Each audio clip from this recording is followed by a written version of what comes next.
inviting him. Hi, everybody. Meow. Hi, Dr. Nick. You're hearing my regular voice. You're seeing my regular picture, but I am going to take a step back. Tonight I'm not the DM Doc, I am Player Doc, as I will hand the reins over to Keith Ross, and that'll probably be the last big mistake I ever make. I'm not ready yet, though. It's all God. Yep. Oh, I don't think it'll be the biggest so mistake soon. you ever made. I think it'll be his biggest mistake he's ever made. As I always tell Doc in my other game, I regret everything. Yeah, I have it in a recording. I could prove it. All right, Mike, are you here? Are you good? You guys tell me. We're live All right. and we can hear you. You sound Well, sexy. That's as good of a start as I can say. Hi, people. How are you? Hungry, annoyed by dogs, but I'm okay. Other than that, how about the rest of you? We're doing good. More or less. Ready to Merry piss off. D&D Festivus and such to all of you. Yeah. You too. I guess we'll start out with everybody introducing their characters. Whoever wants to take it off. You want me to take it off? I'm Take it live off. camera. Take it off, big boy. Ba-da-da-da-da. You Da-da. sick, you I sick, was gonna say, give him some music or something. you Jeez. sick fucks, all of you, except Hey. Tom. We just like looking at sexy things. Yep. You're welcome. Yeah, dude, if I get naked, it's gonna look like a little turtle trying to escape from under a boulder. Well, I mean, Also true. everybody's got their own views on what sexy is. I'm bringing sexy back. Wow. Oh, God. Okay. I quit. Yeah. Tom's tapping out. As I said, I regret everything. Well, good Doc, why don't you session, start guys. us off? Later. Wait, you want me to start? I'm gonna start your podcast with my intro, brother. Are you? Yeah. Okay. Cool. So, why don't you tell us about your character, though? My character's name is Brian Genuine. He comes from an outstanding family environment, born to a wealthy merchant family. They taught their 7-year-old son a very important lesson when they sold him into slavery. He vowed to kill them one day when the crying stopped. He grew stronger, killing his slave master with his bare hands and running away, falling in with the quote-unquote wrong crowds and learning the ways of the assassin. He knew he was done with training the day he walked into his master's room and slit his throat without waking him up. Recently, he slit the throat of a guard who beat him in a dice game. This is when we started playing him. This is way back when. And the guild refused to step in and help him, so they refused to help him because he was bathing in the gore that came from the dying guard while the guard was still conscious. To escape prison, he literally ripped out a guard's throat, and he thinks that he is a normal, well-adjusted member of society. He just hates being under anybody's control. He is just a mere human. He's about 25 years old, 5'8", 145 pounds.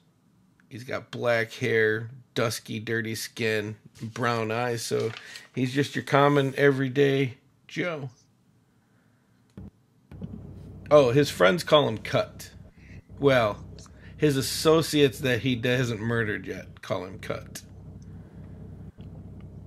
Very good. And with that, you see the tone that we're going for tonight. Not your typical happy-go-lucky Christmas story. Who wants to go next? John? I am playing the Smoke, who is the #1 most wanted person in all of the land. He is part of the Shadow Brotherhood.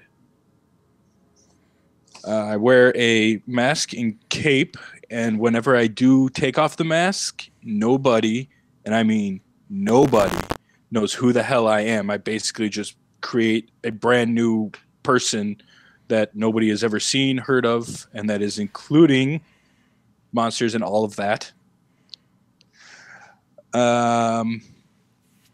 He kind of keeps to himself, and he doesn't really have any sort of a background because when he became the smoke, all of that got erased.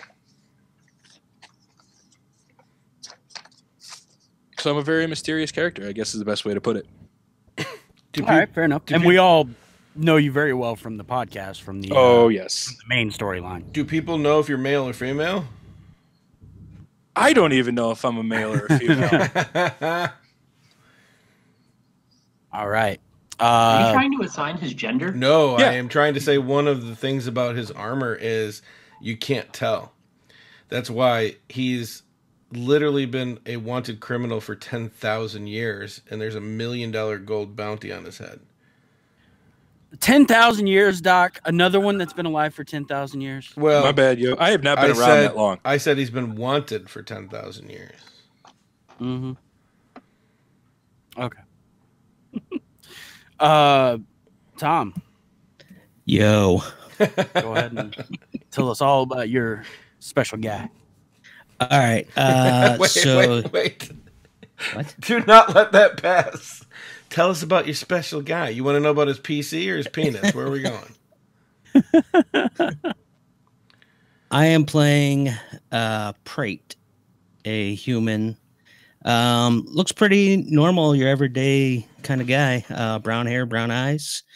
As a kid, he grew up a pretty normal kid's life until he hit his teen years when he realized, wow, my parents really work hard and not get anywhere.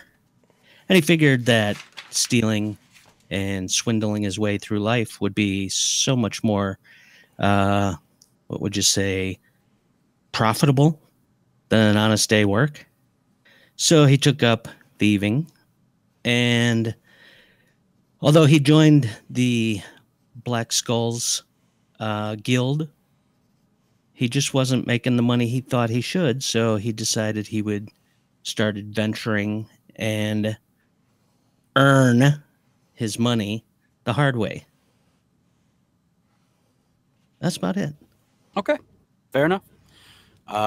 Jethro, or Mike, sorry. Wow. This is how I know you. Wah, wah. Generally, our only interaction is when we play the game, so I literally know you as this character. That is understandable. So yes, going for a very different theme, dark, and you guys know that is Jethro in a nutshell for sure. Bullshit. Let's see. Jethro is a half-elf bard, while the Smoke is the most wanted person in the land. Jethro is easily the most desired. Honestly, he is with you guys because the best way to get a good story is to get one from every angle. So we'll just leave it at that, and that's probably what everybody needs to know about Jethro for time now. All right. Well, I guess let's get down to it. Three of you, the What? Smoke. Okay. What? No, that's fine. What? You want to say something? No, go ahead. This is your Am I fucking up? your show, homie. You can't fuck it up. We've been through this. As a DM, you can't mess up anything, but you can have players that open up pop cans while you're trying to record. True. and Asshole. players that give like some little and then don't tell you what you did that made them do that. Nothing. I told you if you wanted an intro, I had you. Oh, intro. Okay, go ahead. All right. So first off, Adam's in the chat. So hi, Adam. Hi, Adam. What up, Adam? Hey there. Hi. So what you see is an old man, cloak covered up. It's raining outside. He must be homeless. And he's walking down the street, and to anybody passing, he sounds like a crazy old man, just singing over and over again, "The cradle will rock when the bow breaks. The cradle will fall. Down tumbles baby, cradle and all," as he goes down a side alley. He sees a little homeless man in the corner trying to start a small fire, trying to stay warm in this rain, covering it with whatever crap he found out on the street that day. As he walks up, he starts singing it over again. "Hush-a-bye, baby, on the treetop." And then all of a sudden, a flash, a handled dagger that looks like a goat human face comes forward, flashes a little bit blue, as the man drives this dagger deep into the chest of this homeless person. The cloak falls back, and we see Cut smiling. The guy dies, and he looks at the dagger in his hand, and he says, "Oh, you and I will definitely be close friends. I like this dagger." He puts it away and returns back to the street and starts walking on his way. You had all of that imagery and a great ambiance, and it was the guy dies, and then, come on, man. That dagger might come into play later, so don't worry about it, homie. I like it. Fine, foreshadow away. So, 3 of you have been summoned to the land of Cordovia, to the capital city of Duralia. Smoke, Cut, and Prate. Jethro, you were summoned as well to this meeting, but you're more at home here. You know this place very well as the summoner, a female known as Quiet. Most of you arrive early in the morning, and the meeting is not till midnight. So you spend your day wasting away time, whether it be in the tavern or just making your way around town, learning the locale, the people, etc. As it gets later on in the evening, it begins to snow, and it continues snowing harder and harder until just after dark, you've gotten about 6-7 inches of snow. It's almost midnight at this point, and all of you start making your way over to the Gilded Terrace, the tavern that you were all told to meet. There's nobody here. It's seemed to have been closed down for the night for whatever reason. But you make your way in, and an older gentleman greets you as you approach. Hello, gentlemen. She is waiting for you in the back. Jethro, I assume you know the way. Yeah. Well, best not to keep her waiting. It's getting rather cold out. I'm not liking this, guys. I hate it. I hate being summoned.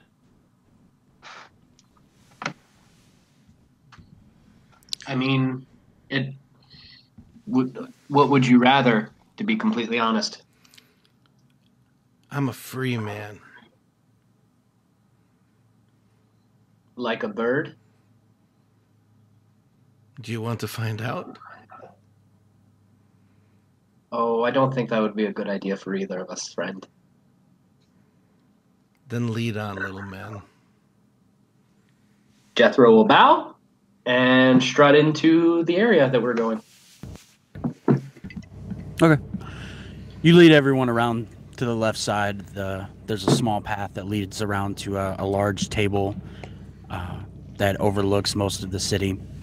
And it is covered, so there's no snow here, but it's still mostly outside. There is a fireplace over in the corner. It gives off a little bit of heat, but not much. And as you round the corner, you see a table that is laid out with various different meats, vegetables, berries, stuff like that. A meal is prepared for you if you decide to take it. And you see sitting at the head of the table is a tall, slender female, black hair down to about her shoulders. You see a scar down her left eye. And the eye itself is white, pupilless. But she smiles as you approach Jethro. Jethro, my friend, it is good to see you again. Ask her how Darvin's doing. Good to see you too. Is this spread for us? Well, I'm not gonna eat it. But Why not? What's wrong with it? oh, nothing. I've already ate. Oh, great. I'll plop down and start tossing berries into my mouth. Sure. They're a little cold, but they taste good. I don't want warm berries. Yeah, I was about to say we're not having pie. Sure. Where were these before? Never mind. They're nearing being frozen, but yeah, that's what I was getting at. But she greets the rest of you in kind and motions for you to sit. I'll stand. She said, very well. As you all know, you have been summoned here for a rather difficult job. Okay, time out before you get into this whole diatribe. John and Tom, are you here? Did we lose you? Nope, I'm here. Just I'm checking. here. Okay. The smoke's mysterious. He doesn't do a lot of talking. He never really did. All right. This is a podcast, right? Fine, I'll change how I played him before. No. Happy? Have that mysterious, but describe what you do. You don't have to talk to say something. Fine. God, you figure after 3 years of doing this shit, you'd figure it out. The smoke dances across the room. Oh, hell no, he For doesn't. The gods that are listening to shut up. He's gonna hide in shadows. He's gonna hide in shadows. Is that better? No. He is going to take a chair, kind of move it to the corner, sit down, and kind of lean back in it. Okay. She says, Well, what about Prate, you jerk? fuck prick. All right. No, go ahead. What kind of table is this? Long rectangular, seems to be some kind of heavy oak wood type. I walk over, pull a chair out, sit down, throw my feet up on the table. Okay. And they're covered in snow and grime and muck, but she doesn't seem to care. What time is it? It's midnight, roughly. Roughly midnight. Are there any windows? You're outdoors. You're on like a covered patio. All right. Are there like any trees like really close by or like hey a fence guys, or something? Guys, we got started like we're playing on live stream. Was anybody recording? No. Awesome. Are we starting over? I will attempt to take this, put it on YouTube, and drag what I have so far, and then I will continue recording. But give me a second to set that up. Oops. Do you need me to It's all record my? Do you need us to record our You, sides? you guys sound great tonight. It's just a matter of actually recording. Oops. Well, I'm glad we. I mean, I guess I'm glad. Way to didn't fuck get through 2 hours. literally everything up. It wouldn't have mattered. We would have just had to redo this, in 2 weeks. Yep. Can't believe that you guys yelled at the two people not talking when we're not even talking for real right now. All right, but I Someone literally, is super rude. I can literally grab this when I'm done, so don't even start. I'm sorry. Please continue. So we're good. We're doing it live. All right. So we're good. So are there any trees or like a fence close by? There's it's a kind of like a covered porch essentially that looks out over the city.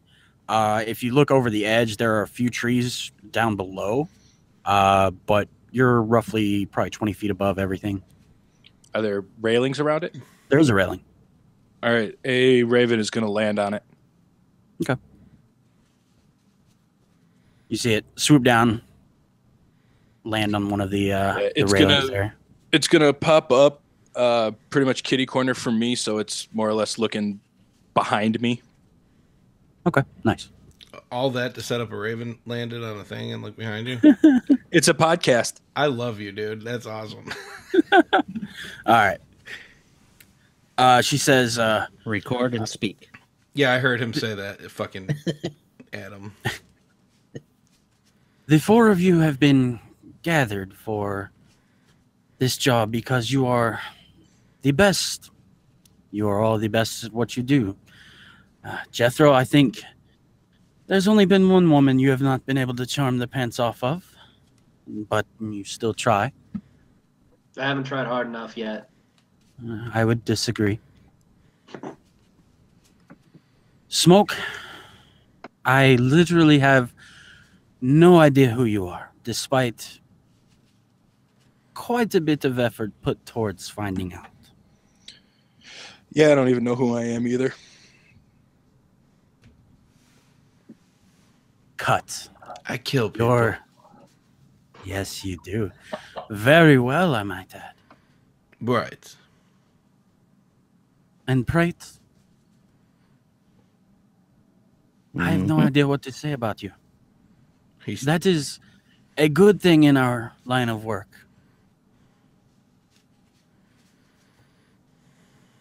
He just smiles. The job I offer, as I said, is not an easy one.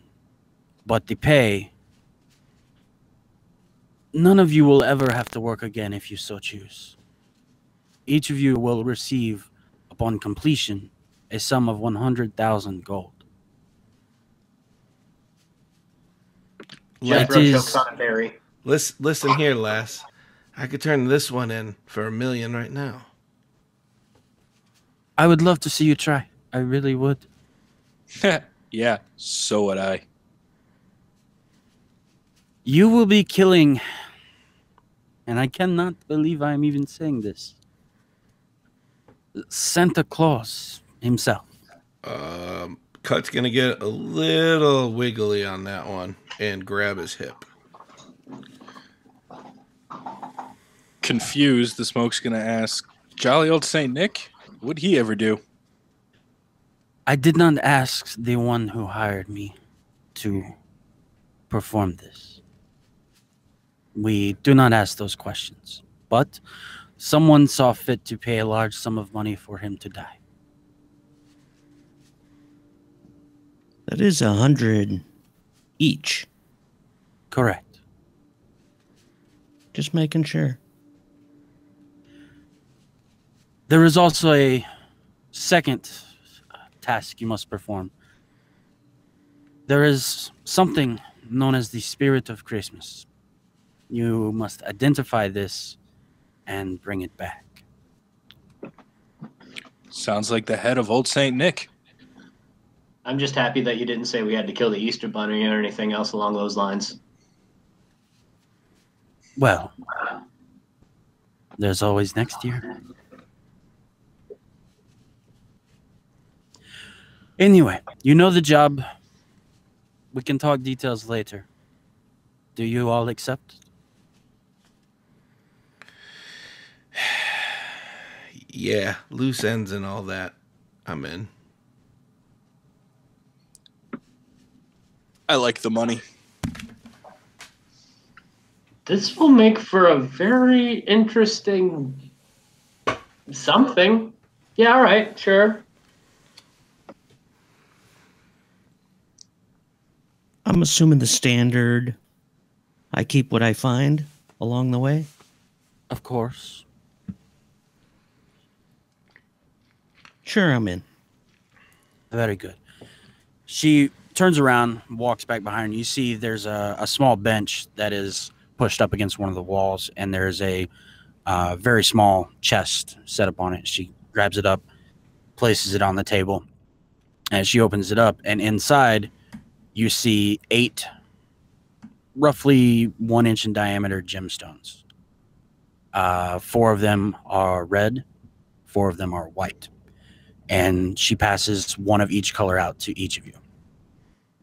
And she says, the red ones will get you there. The white ones will bring you back. We have someone on the inside who has procured these items for us. Obviously, he does not want to be made known, but if you get in some sort of predicament, if he can help, he will. I am told that these will get you roughly a mile from the North Pole. But you will have to move in on foot from there. Oh, you did not say there'd be walking involved. And it will be, I'm sure, very cold. Jethro will just start humming in the corner, looking at his stone. Okay. Do you have any further questions for me?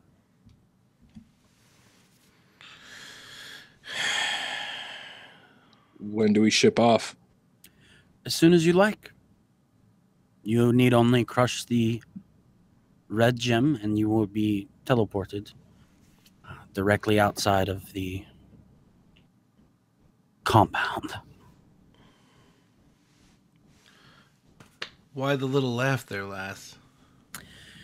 Because I've went over this many times in my head, but I still can't believe I'm ordering a hit on Santa Claus. He's real. Yes. And you're saying one of these magical workers he always has around him is traded up on him? With some persuasion, yes. If this is a trap, I'm coming back for you.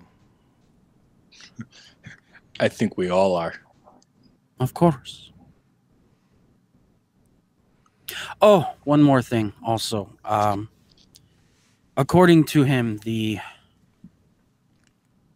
area that this place exists does not follow normal time procedures. When you leave, however long it takes, you will arrive here at exactly the same time that you left. So I shall know as soon as you leave whether or not you were successful. But I digress. Yeah, how did that help us? It doesn't, but Are these the only gems you have? yes. Okay.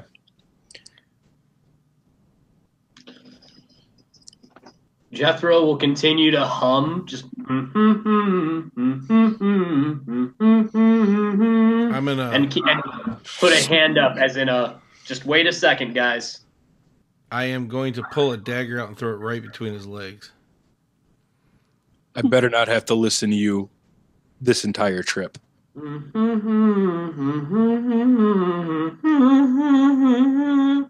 As he gets a little nervous.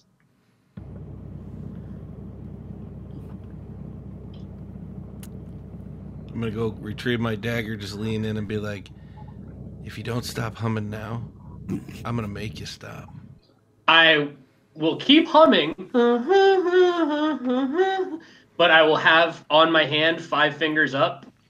I will take 1 down, 1 down, 1 down, 1 down, 1 down, and stop humming. And then in all of your heads, I will say, okay, sorry about that. We're good. As I ritual cast Rary's telepathic bond on everyone. I choose to fight it. You choose to what? Fight it. Nobody's gonna be in my head. Okay.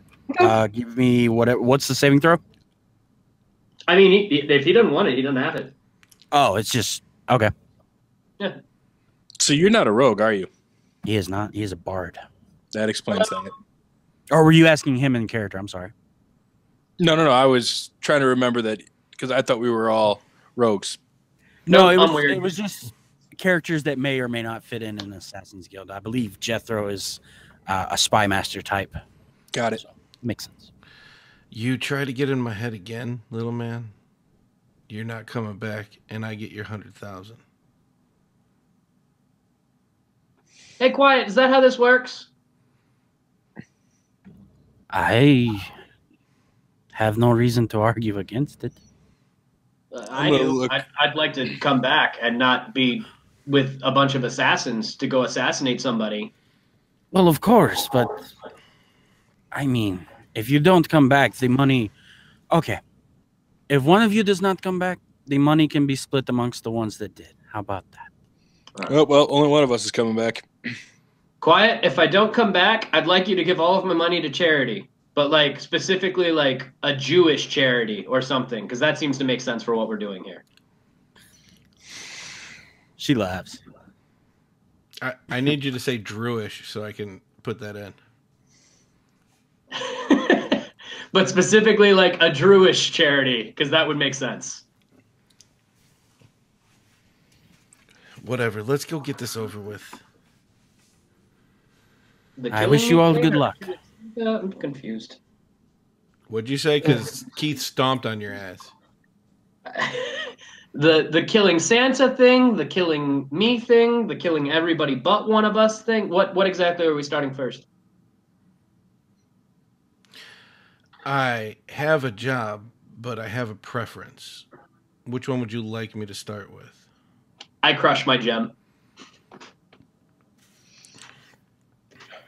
All right. I am going to signal to the bird that he may go, but keep a close eye for when I get back. Okay. Granted, that's not really going to matter, so. Nope. I'm going to tell the bird to stay put. And then I'm going to crush my gem. Okay. The rest of you doing the same? I'll look over at Cut,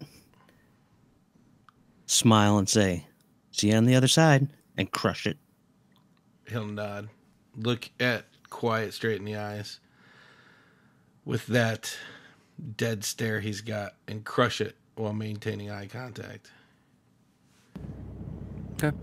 You all feel a pull in the center of your chest. It's painful, but not overly so. And everything goes white for a brief instant, and then you all come to again, and you are in the middle of a vast, snowy wasteland almost. You look as far as you can see in any direction, and it's nothing but darkness and white. It is extremely cold. Everyone give me a perception check.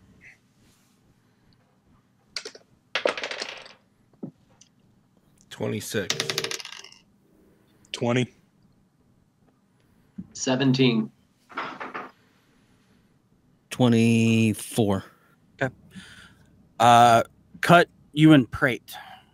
You look around and you see off in the distance a vague shimmer. It's hard to make out, but it is roughly rounded. But from this distance, that's all you can see. Reach back into my backpack and I pull out a set of goggles and throw them on and start heading that way. Okay. I guess I'm going to follow suit. I'll whisper, "This way."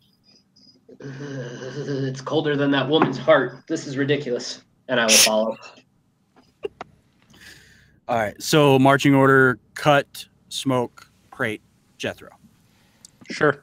All right. Cut. Give me another perception check.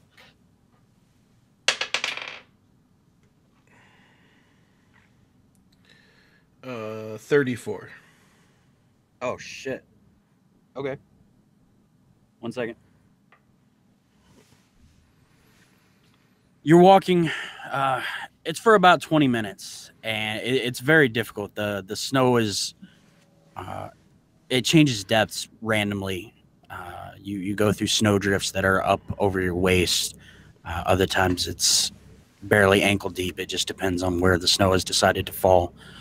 But you eventually get closer, and the shimmer that you saw, you now see clearly. It is a large dome structure.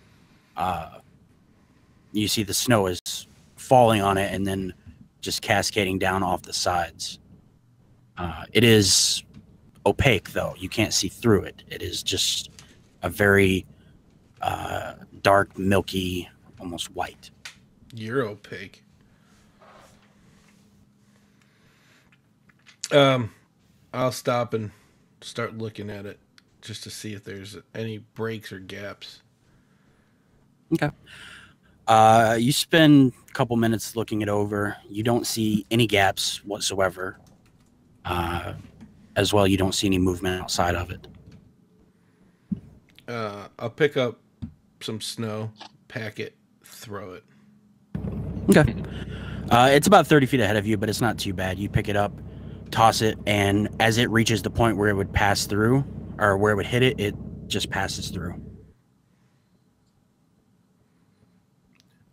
Is it a force field? You can go up and investigate if you like. All right, I'm going to go up and investigate it. Okay. You walk up, and as you get closer, what's your roll?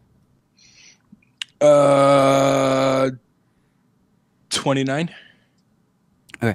As you get closer, you can see a little bit past it. It's not completely opaque, and kind of around the edge, there are bits of icicles forming where the snow that had fallen on the top had melted and ran down the side and then refroze again. You take a second, reach up, just kind of brushing your hands against it, and it shimmers, but it doesn't give any kind of resistance. I'm going to turn around since I'm about 30 feet, I'm assuming, from everybody, because it doesn't sound like anybody else went up. And in Thieves' Cant, I am going to tell them what I've noticed. Okay. You can just speak in my head, yeah? I totally forgot about that, so I am going to do it in Thieves' Cant, but then go back into your head with it. I appreciate that. Good call. I completely forgot about that. Oh, you sneaky types with your nonsensical garb, whatever. I take off and run through it and try to stay stealthy. Okay. Anyone that's passing through it, give me stealth checks.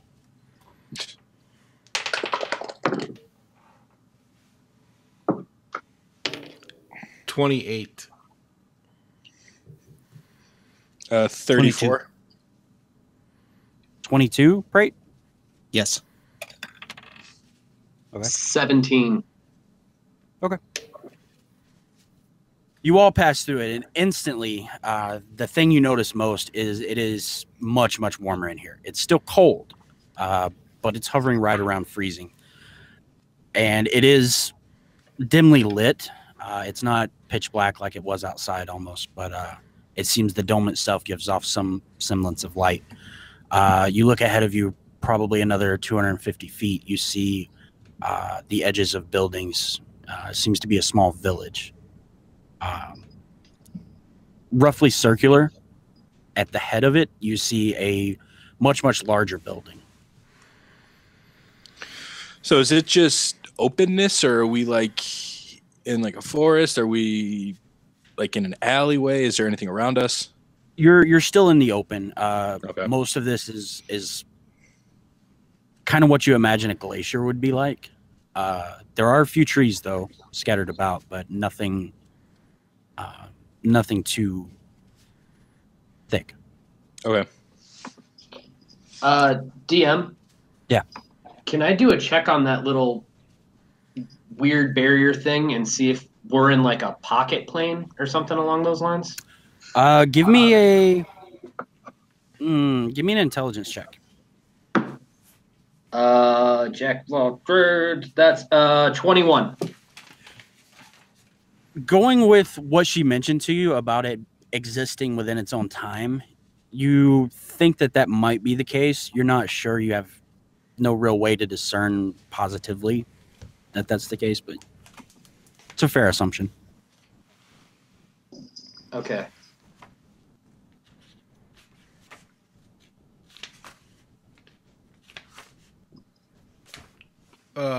Yeah, I'm gonna head straight towards one of those tents. Whatever All right. one's closer. They are like small cottages. They are made out of wood. And as you get a little bit closer, you notice that all of the ones that are in this circle are completely dark. The large building that's kind of front and center is lit up pretty bright. You see a few windows with different people milling about inside. You can't make much out. In the center of this circle, there is a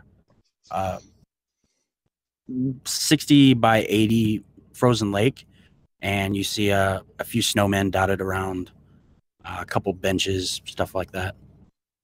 Are there any windows on these cottages? There is. I'm going to peer in through the window. Okay. You go up. You have to wipe off a little bit of snow, but you look inside. It's pretty simple. There are beds, drawers, stuff like that. You look in another one. It's a small kitchen. You don't see anybody. All right, that's more or less what I'm looking for in these cottages. Yeah. Now, all this is inside the thing dome we walked into? The dome? Yes. All right.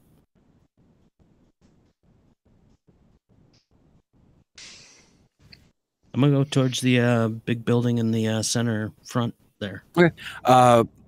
Are you going around the outside of the circle, or are you going up through the middle?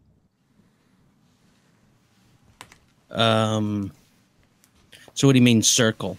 So there's a circle of the small cottages. Okay. In the center of which is the lake with the snowmen and stuff like that. And then at what would be considered the top of the is the larger building with the lights on and stuff like that. Okay, you guys are coming in from what would be the bottom left. Okay. Yeah, I'll stealthily pull out my bow and head right through the cottages towards the big building. Okay, just straight up through the middle? Yeah. Yeah. As you guys... Go ahead. I'm going to look at the snowmen. Am I able to detect anything, or are they literally just snowmen? Do you want to get closer and investigate it? I'm going to use True Sight. Oh, you have True Sight. Okay. Yep. Probably should have mentioned that earlier. What is the range on it? 120. Oh, nice. With this, they look like snowmen. However, there's a slight glow to them. That's all you get with the True Sight, though. Is there any role I can give you to try to find a way to get to the center without getting too close to either snowmen or other buildings? Or if I have to go from building to building is fine. You can move around the outer edge. There's an area where there's less snowmen. You could probably keep maybe a 20-foot distance from each of them. But outside of that, no. Okay, I'm going to head that way. Okay, you make your way around. Are you going for the large building, or are you going for the lake? The large building. Okay, so you make your way around following roughly the direction that Prate went. As everybody is heading in that direction, I will very, very quietly, because I really don't want to get killed by anyone again. I will sing "Silent Fight, Sneaky Night, Rogues are here, let's stealth right," and cast Pass Without a Trace on all of us. Oh, thank God. Very nice. I was hoping somebody would have had that. All right, so give me stealth rolls from everybody again. So I'm just gonna throw this out there. When Mike told me about this, I have a minimum stealth of 36. Do you still need a roll? Everybody add 10 to whatever is your total after your roll. Do I need... Okay, fine. I'll just roll. That's a lot of math. Does a 32 make it, or do I need to actually add in the dice roll? Wow. Okay. You're good. Okay. I think mostly I just need one from Jethro. Yeah. Everybody else is going to be invisible. Yep, you know what? I rolled real bad, so that's only a 24. Okay. Hey, that's only 2 more than my stealth. Bards get an expertise too, buddy. I rolled real bad. It's only a 24. Yeah, you're making your way around the left side, around the backs of the buildings, the smaller buildings. Jethro, as you go through one of the alleyways, you kind of glance to your right, and you see one of the snowmen's head turn towards you real quick. You duck behind the building as fast as you can. You're not sure if it saw you, but you continue forward with the rest of everybody. Mm-hmm. I'm going to whisper, what the hell was that? Well, not whisper. I'm going to talk to him via his head thingy. What was what? That little dive you just made. Well, we're being sneaky, yeah? I swear to God, if we get caught because of your ass, I'm going to be so pissed. If we get caught because of my ass, it's because it's a very nice ass, and of course it's going to attract attention. And then I will keep walking. All right.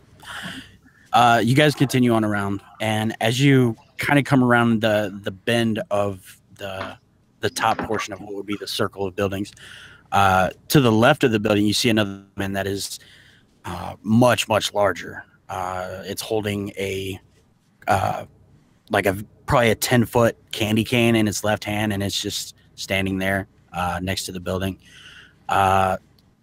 In the center of the building, you see a large set of arched double doors with like stained glass windows.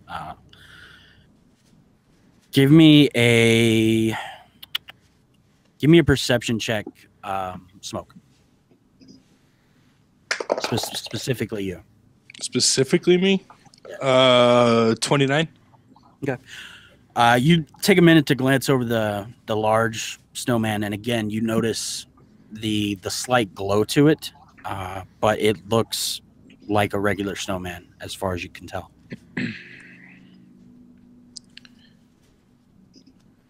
And we're going to have to cross that path?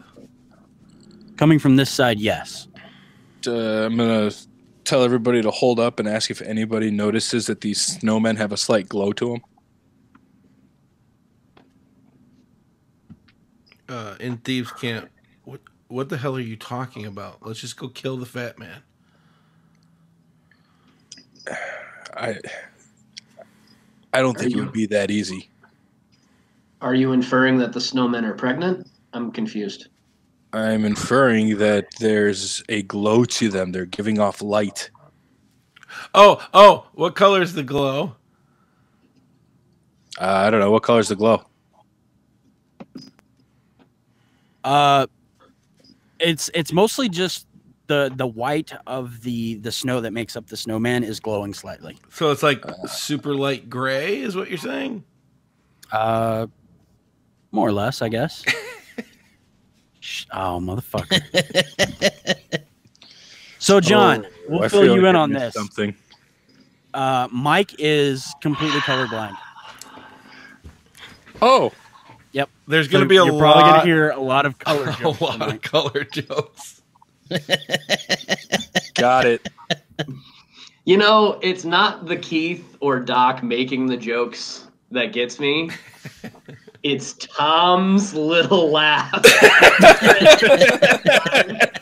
It just I'm usually like, all right, that was a good one. Oh, shit.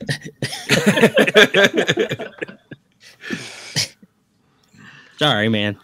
I crush the white stone and go home. No, okay. Deuces. Oh, all right. He said it. I hope they have another stone. Suddenly the pass without a trace comes away, and all the snowmen look your direction. Oh, darn. The pass without a trace goes away. Now I really have to roll. Yeah, Hey, me too. I just want to be important a little. Shut up. All right. Okay, so we got glowy snowmen for him. Can I do an Arcana check and see if I get any weird vibes from these guys? You could try. Sure. Generally, you would have to get much closer to be able to see any type of arcane runes or anything like that. And Well, they're how about if I roll a 25 from a distance? Okay. Looking from this distance, for you, it looks like a regular snowman. It's big. It's fucking huge. It's roughly 30 feet tall.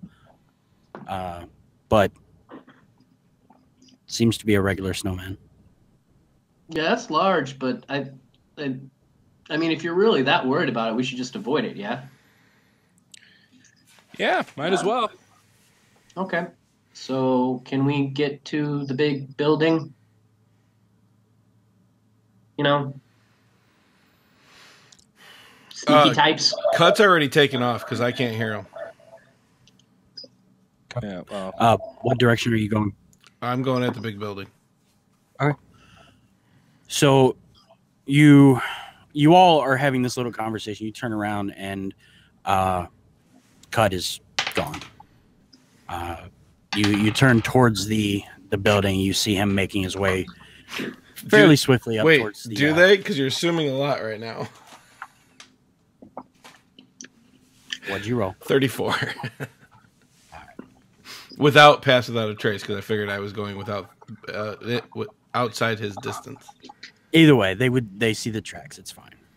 You see the tracks leading off towards the corner of the building. Cut. You're making your way through the snow, glancing around. You don't see anybody else. You take a few glances at the snowman. Doesn't seem to do anything. As you get to the edge of the building, you are right in front of the snowman. There are a couple windows just up ahead of you. I am going to make a large arc around that snowman, and I'm going to do it stealthily. I think something's inside, like they're going to come out, or people are hiding, or they know we're coming. Okay. How far? Can I get 20 feet, or will that put me near some... I mean, whatever. You can get 20 feet. Okay, yeah. Sure. So you're staying about 20 feet away from it. Are you making for one of the windows or what? The building, just let me get to the building, and then I'll make it to a window if I need to. All right. So it's pretty much butted right up against the building. The snowman is. So you make your way up close to it, and as you get to that 20-foot mark, you kind of start moving around it, and you make your way up to the front wall of the building itself. There are 4 or 5 windows before you get to the large center door. It does have a second story. You see a few windows up there as well. I am going to move away from the snowman and try to look through a window. Okay. Give me a perception check. That's high. It's high. Hold on, I got you. 35? Oh, yeah. The window is mostly iced over. You look inside this room, and this room is dark. You glance around. It seems to be some sort of carpentry shop. You see various different woodworking tools and stuff like that. A few bits of spare wood, but nothing else catches your eye. Okay. The rest of you are making your way up following the footsteps, and you see the head of the very large snowman move. It looks down. You see it take a couple steps forward. Well, steps. You see it move forward through the snow. Cut. You hear this, and you turn around and look just as the large candy cane comes around the corner of the building and is going to take a strike at you. At Cut? Yes. All right. I can explain how it saw you if you'd like. Nope. I trust you. You're the DM. I was just wondering, sure. When you said at you and you were talking to the entire group, I asked a question. They saw it move and then move forward and then swing around with the candy cane. You, having heard it, turned around at the same time and saw this very large candy cane come swinging at you. For 22. 22 will hit. Okay.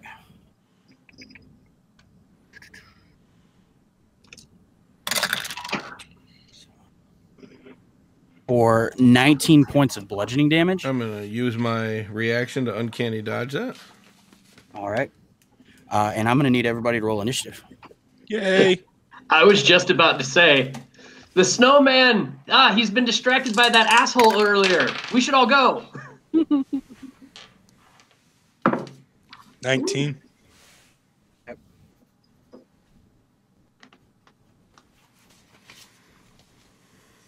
23. Doc, are you keeping it? Yeah, I got you. Oh, lovely. Prate. It would be 23 and 13. Okay, so I got an NPC for 13. Interesting. Snowman. Okay. 7. Okay. Cut with a 28 will go first. All right. You see this large candy cane come swinging around and hit you. You kind of try to roll with the damage, but it kind of knocks you up against the building a little bit. You see it pulling back for another strike. I'm going to draw 2 daggers. My new dagger with the cool face and head of a goat person on it, and my trusty old dagger. And I go, bad move, fat man. And I will jump. Well, excuse me. When I pull the daggers out, are there any lights here that aren't magical? No. Okay. Are there any creatures of 0 CR or plants around within 30 There feet? are plants. Mm-hmm. Within how many feet? 30? Yes. They You don't see it, but yes. They die instantly. And then I will run and strike out at this ugly looking snowman. Okay. Go ahead and give me an attack roll. 25 to hit. Hits. I am going to need a DC from the snow, or sorry, I need a. Oh, not yet. I'll get you later on that one. All right. Sorry, gentlemen. Just saw that coming. +8, nice.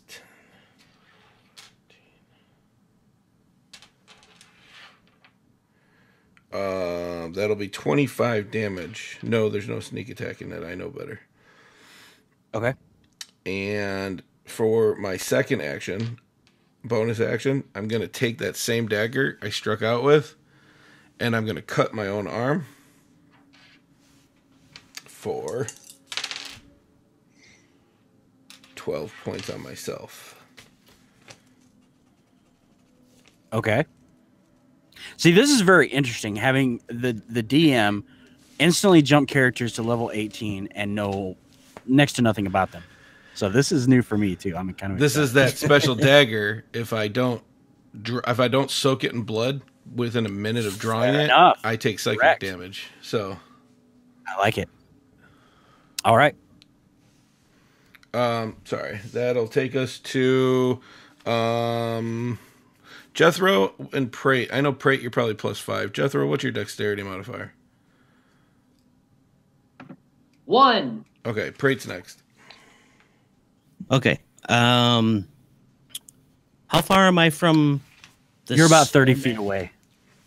Oh, okay, great.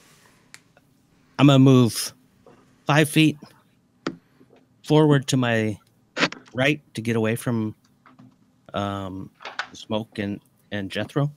Okay. And then I'm gonna release an arrow. All right. I'm Go ahead and give me assuming it's sneak attack. Yeah, I'm right there. Yes. Huh? I'm Yeah, right it there. Just making sure. That would be a 19 to hit. Misses. Oh my goodness. Wait, all right. describe this. Did it miss this big ass snowman? Okay. Did it deflect off of some icy head in that patchy spot? I got you. You take a swipe at the snowman with the dagger, but the dagger just passes cleanly through the snow. He's shooting an arrow. Wait. Fuck, man. You're right. Shit. So he slipped and fell while he was shooting. No, I'm all fucked up, man. You got me all fucked up.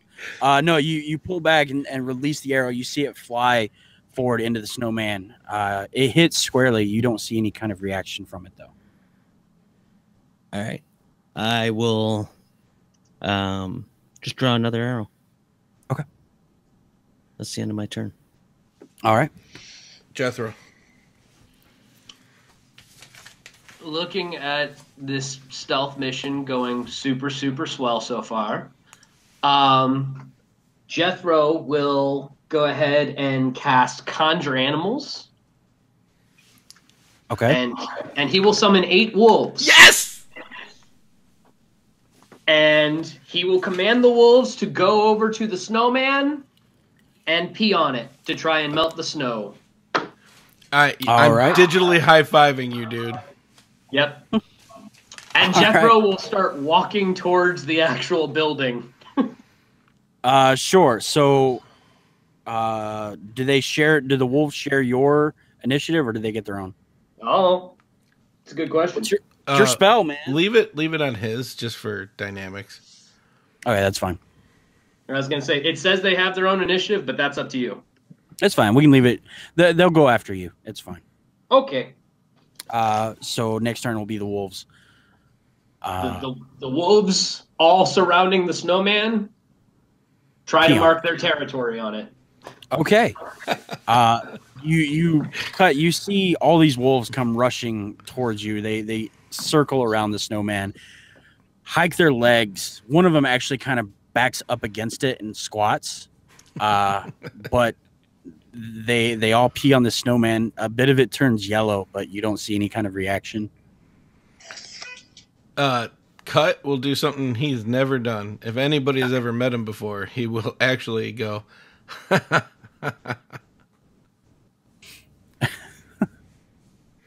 That takes us to Smoke.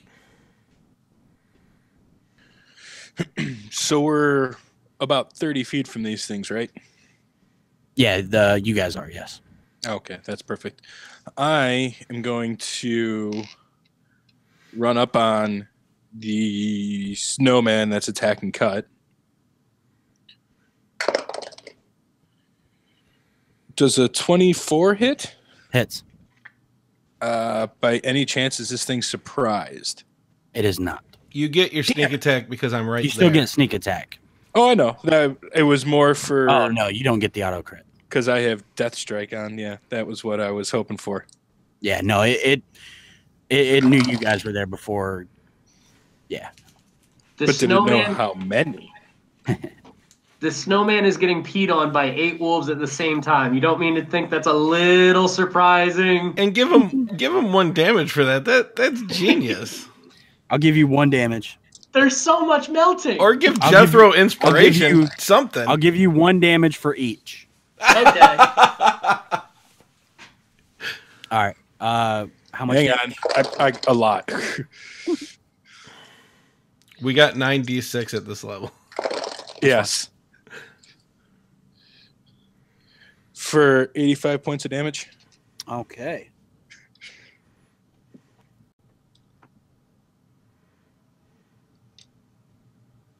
Man, me and you combined did like 93 points of damage to this guy so far. We're doing pretty good.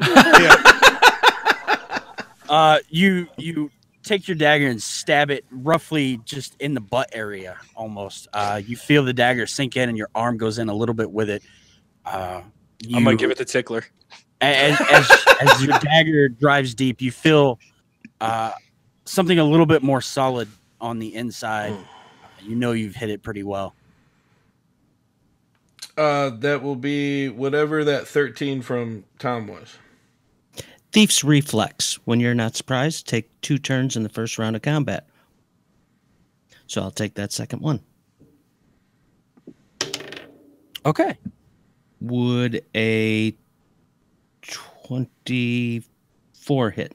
24 hits. All right. I'm assuming it's still sneak attack, huh? Yes. Oh, boy. Now I got to do adding. Adding is easy. It's the subtract. It's the reverse math that is hard.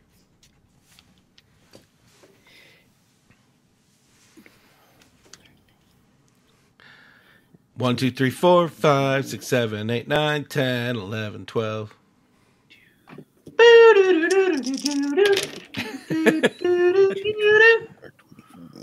Just think of your social security number.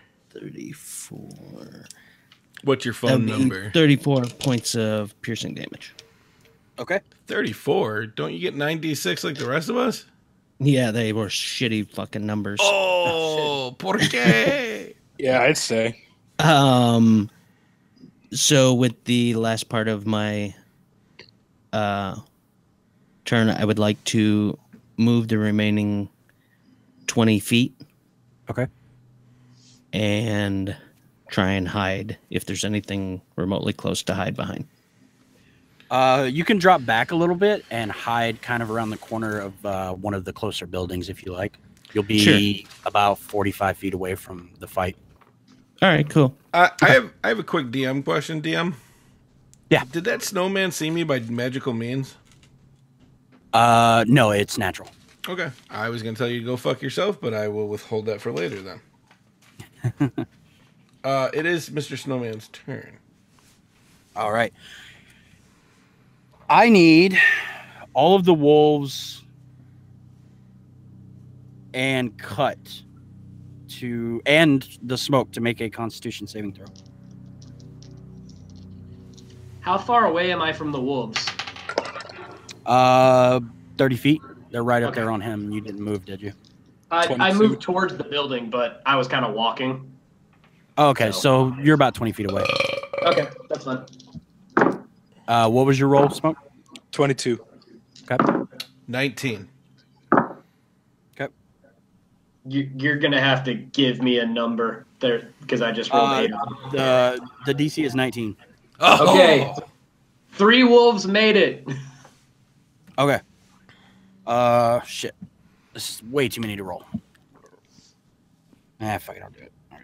We're doing it, ass. Yeah. But I don't want to. I just rolled 8 Constitution saves. You can do it. 2 rogues had to roll 9d6 plus the regular damage. Yeah.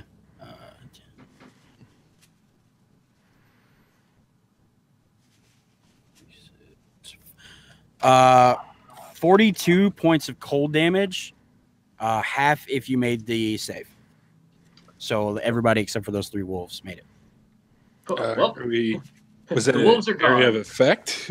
It is an area of effect, yes, but it's not a dex save. Oh, we couldn't use evasion on it? No, No. he totally did that on purpose. Nope. I may or may not have retooled. Yeah, type of because we damage. know that area of effect spells is definitely Constitution saving. It's the type. The only thing I changed was the type of damage. This All right. creature does poison. I changed it to cold. All right. I'm not calling bullshit yet, but we still have one more recording before the end of season 2. Wait, hey, you can't be pissed off at us. It's just him. All right, how much did we take then if half? 21. Yeah, 12? 21. 21. You have numblexia. Motherfucker. Somebody's saying hi to John. Trey Go Cray says, LOL, John. Hi. Hi. Is that Frankie? Frankie, is that you? Are you Trago Cray? Round 2, if you're done. Yep. Will be cut. And he's going with both daggers. All right. Yes, that is him. Hi, Frankie.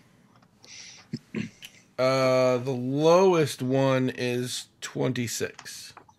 Hits. The armor class is 20 for ease. Yeah, hold on. I think my frame froze up. Yeah, it did. Yeah, Yeah, it whatever. It's still going. I can see it. Sure.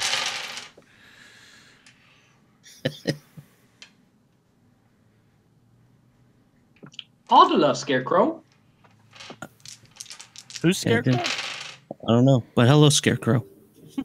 Hi, Scarecrow. That's Zach. Hi, Zach. Is it Zach or Brandon? Scarecrow is Zach. Screw you, Zach. Didn't we say take hello that. to him? Yeah, he's just being a little whiny bitch. Oh, well, fuck. I take that second hello back. Right? 61 points of damage. Okay. You're starting to see bits of the snow kind of start to slide off and fall off, but it's still fighting back at this time. Okie dokie. Oh, shit. Oh, never mind. I forget I get 19 crits right now.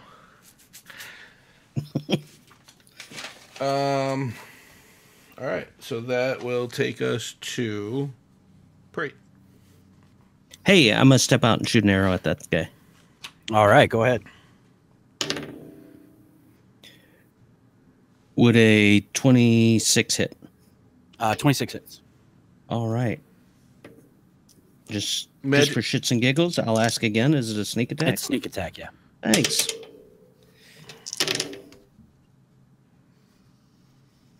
This would have been a great time to have rolled 20.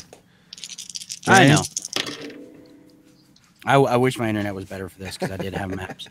Mike, I had insanely colorful. Yes, I'm fully aware of the fucking map. So fucking colorful. It turns out, remember how I told you that I thought the people that could see color it would be worse for? I was wrong. It's so fucking bad. Oh, did you show him? No, you left it I'm on the looking player at it. tab. Oh, did I? Oh, that's awesome. Yes. So are we not using this map then at all? On Roll20? Yeah. No. Oh, so I can get rid of it. Yeah, sorry. My internet's too shitty to run Roll20. 44 piercing damage. Nice. And I'll just stay hidden over there. Okay.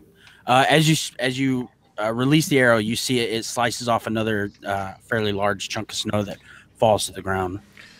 Just a question before you go any further. Prate, that second attack was only for the first round, right? Correct. Okay. All right. Jethro. I will walk up to the snowman, very perturbed, and just always this nonsense. All right. And I will very quietly whisper to the snowman, "You're a yucky, slimy piece of shit that belongs to things that don't even exist anymore. Go away." And he needs to make a wisdom saving throw. Wisdom save. Is it a charm? It is not a charm. I'm gonna guess. Banishment. Nope. Damn. 3. Okay, he takes 15 points of damage.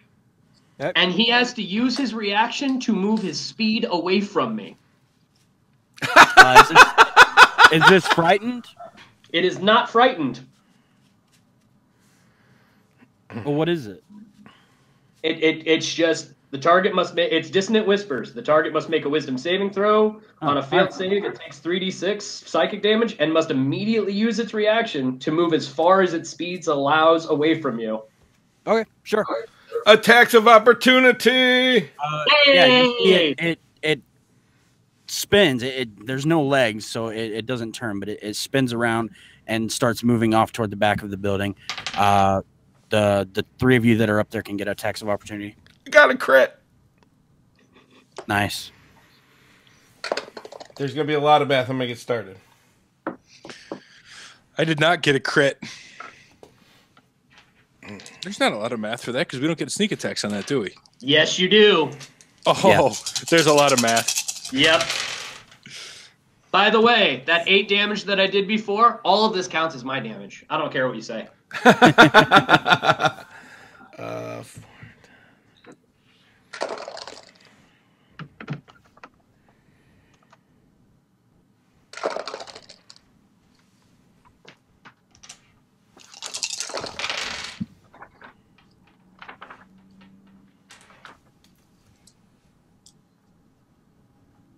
I did 82. Nice.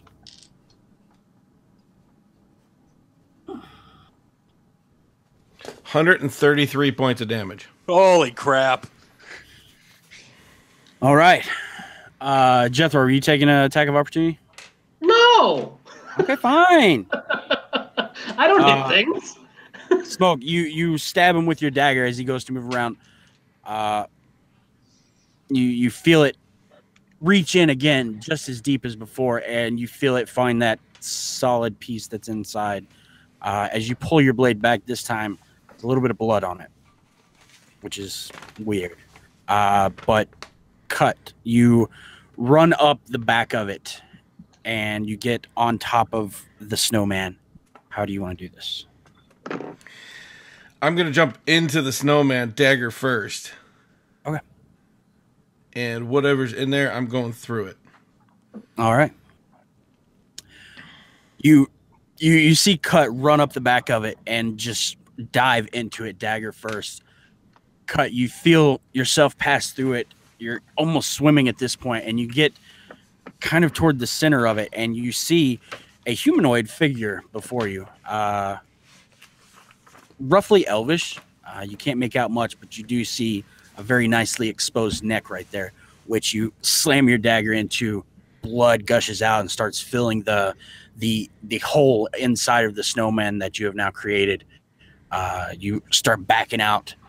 You get covered in blood in the process. You all see Cut come up out of the snowman covered in blood. Dragging that body, and I'm going to take my hand that I'm dragging it with, and I am literally going to reach down as far as I can and start pulling parts out until I get a kidney, and then I'm going to cut that kidney off and put it in my bag, drop the body, look at everybody else, and go, "Are we ready yet?" Yeah. That one counts as mine. That's mine. I got that one. And then I'll start walking to the building. For the record, 230 damage on that. That's pretty ridiculous. I'm not looking forward to seeing what Kris Kringle is. You guys, as you're kind of walking along the edge, you peek in every window as you go along. Most of them, again, are dark. You get to one that is lit, and you peek over the edge. You see huddled almost around the window is about 30 humanoids. They appear to be elvish, but they're much shorter, around the size of a gnome. And they are all looking at this Christmas tree that was butted up against the corner that is black. They are all talking to each other back and forth. You can't really make anything out. But it appears that they don't see you. The door. I am going to examine the door for any kind of traps.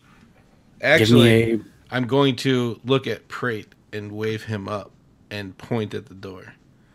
That's what he's here for. My job is to kill things. I'll walk up and take a look at it. All right, give me See a if I see perception check. All right. 19, 20, 29. Sure. It doesn't appear to be trapped, nor does it appear to be locked. It is paned glass, like stained glass. You see a picture of a large, jolly-looking man in a red suit riding in a sleigh. You see Santa in his sleigh, the reindeer pulling it. The other picture depicts an older woman with a bunch of little kids gathered around her. She's handing out candy and stuff. Does she look familiar to Cut? Give me a history check.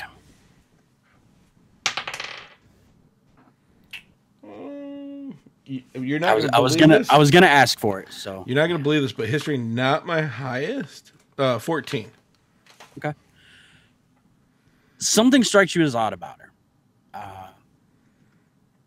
It's kind of like you see someone, you know them, you can't recall. I know this chick.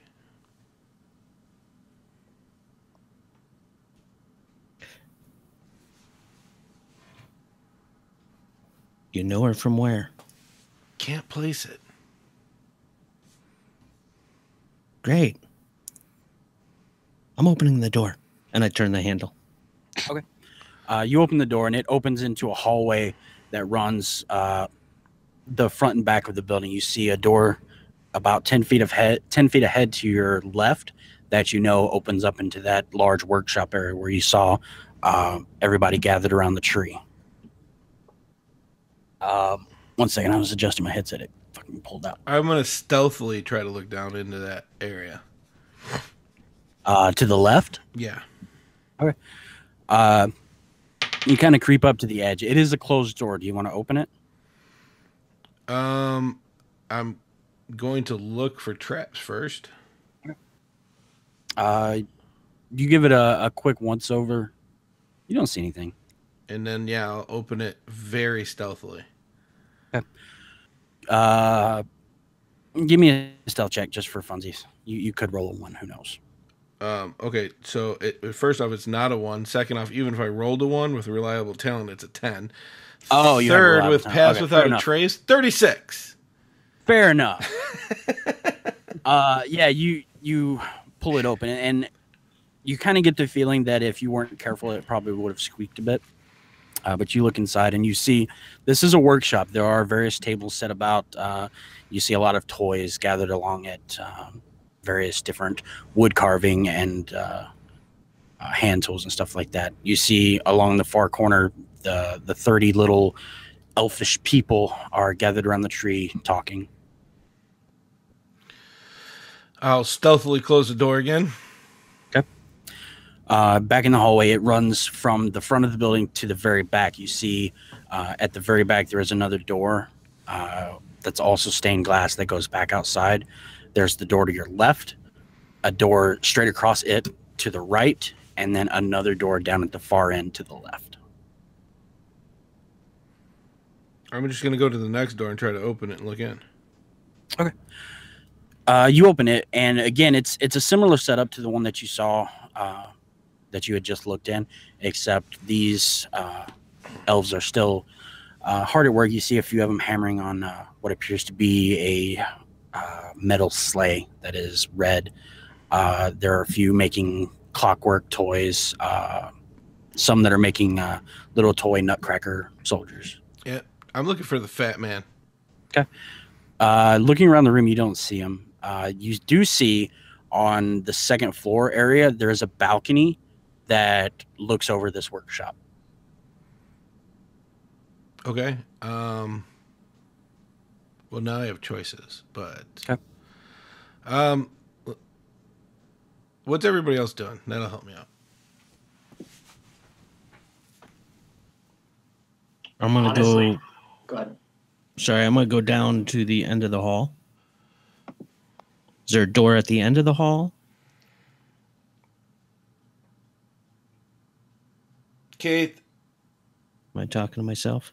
Sorry. There's a door on the very far end that is stained glass like the front, and you can see that it leads back outside. There is also the door to your immediate left. Okay, go to the door to my left. Okay. And check for traps before I try opening it. Sure. You give it another once over like you did the front door. Looking over it, doesn't appear to be trapped or locked.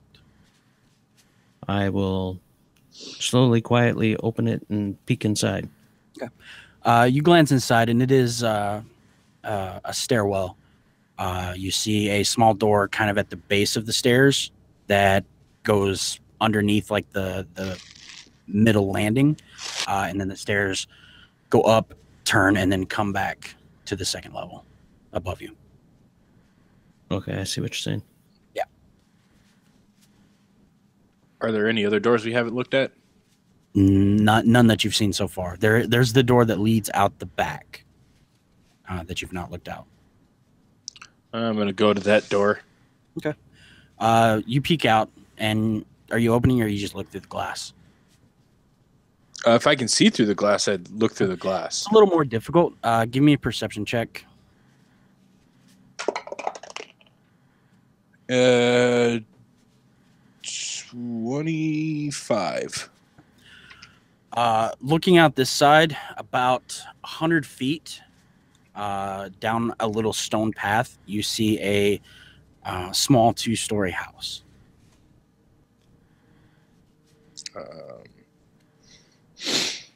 I will also add with that, you see the faint flicker of light from one of the windows, and then as well there is a bit of smoke coming out of the chimney.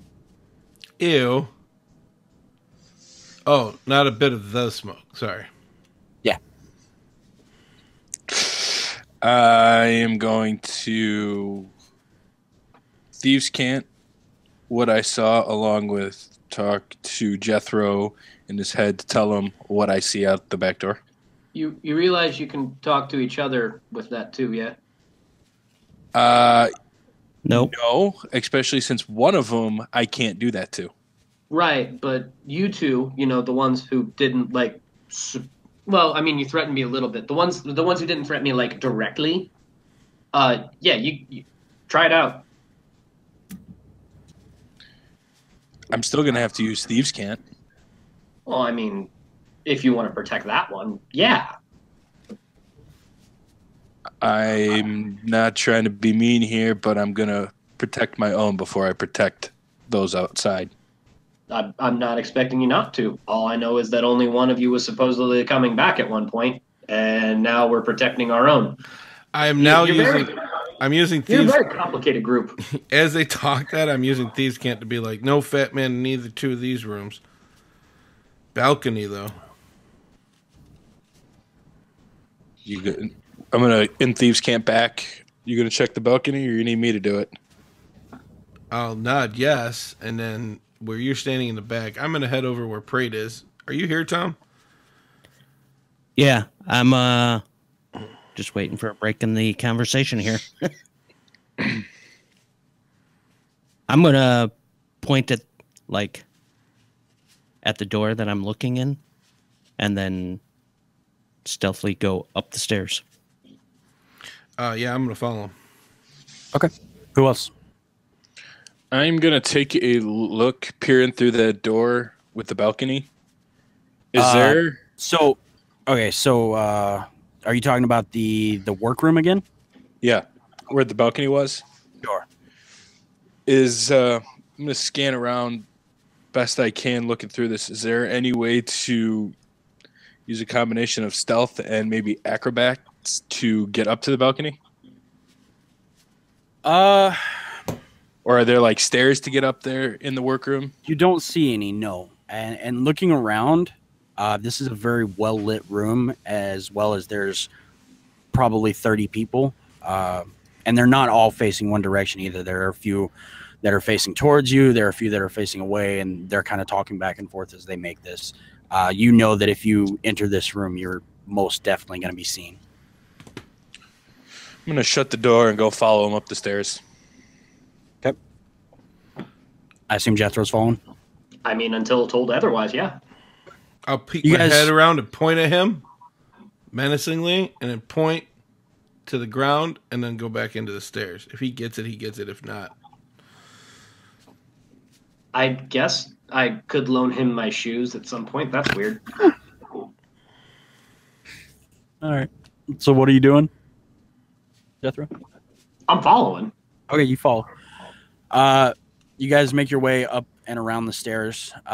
It comes up to the second floor landing. There's another door. This one as well is paned glass, and you see Santa again standing next to the woman from before, and they seem to be holding hands, smiling. Give me another history check. Cut. I hope he didn't make it like super high. 18. 18. As you were coming up to this door, you were instinctively reaching for your blade, and that's more of what jogs your memory than the picture of this female. You do remember her now. This is the woman that you took this dagger off of after you killed her. Oh, I'll smile a little bit and open the door. It's very stealthily to see if the fat man's up there. Okay. You open it up, look left and right. You're in a hallway that runs the length left to right of the building. You see to your left, it goes down toward where you saw the balcony. Straight ahead of you, just on the opposite side of the hallway, is the other balcony that was in the left side of the room as you entered, in the one where they were all crowded around the dead tree. Looking down the hallway to the right, you see a single door at the far end. Okay. I don't see the fat man? You don't. Can I assume that that door's going outside? No, all of the doors that have went outside have been stained glass. This one is solid. It is a dark oak wood. I'm going to motion as I turn around to motion everybody just to hang on a second and see Jethro. I'm going to stare him the fuck down. In Thieves' Cant, I'm going to say, if you want to try to sneak across with me, that's fine. I'm just going to see if the fat man's through that door. I'll be right back.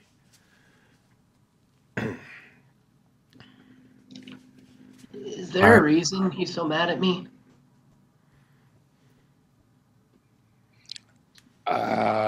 Maybe because you tried to cast a spell on him and read his mind without asking.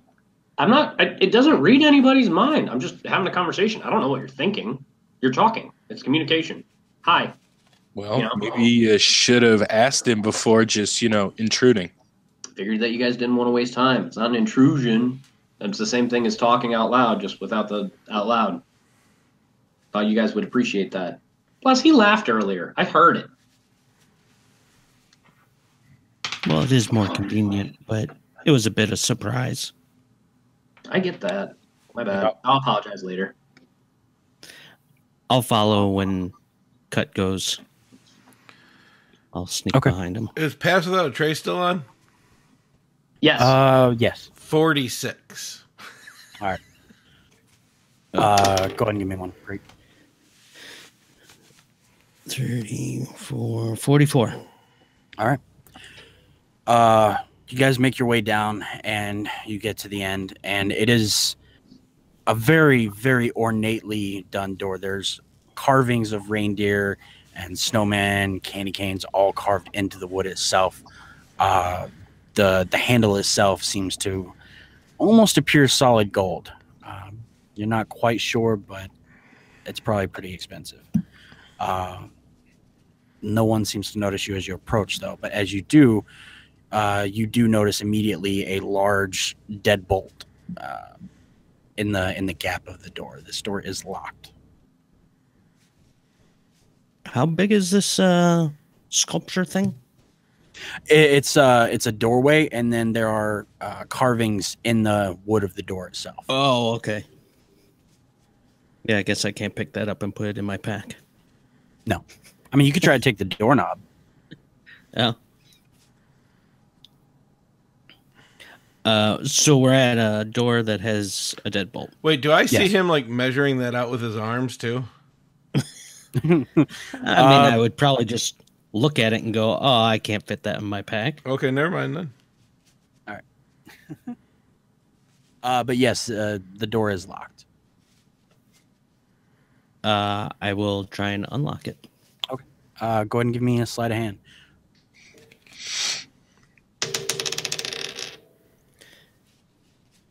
Sleight of hand would be 36. Oh, good lord. You go up to this, and this lock is very complicated. It's not your typical lock. The hole itself is about a half-inch in diameter, and it's rounded. And as you're picking it, you notice that you have to pin one of the pins on the top right, and then there's one on the bottom left, and they crisscross. So it would be nearly impossible to pick this lock. But after about 30 seconds, you hear a very loud click as the whole cylinder turns. I will slowly try and open the door. Okay. You open it. Looking inside, it's dark inside. You do see what appears to be a very large desk. There's a fireplace in the back corner that's smoldering a bit. There's various bookshelves that line the walls. A large painting again of the man and the woman behind the desk. Looking around, you don't see anyone though. And Thieves' Cant. I'll say with the locked door, this is probably where that spirit thing is. Okay. Bring it on. I'm gonna go in. really weird at the smoke, and again, using thieves can't be like, no, the spirit of Christmas that we're supposed to steal. You see him kind of shake his head, and in Thieves' Camp, my bad. And then, dumbass. And then I go in there and look around. Okay. For translation, Jethro just heard like Whoa,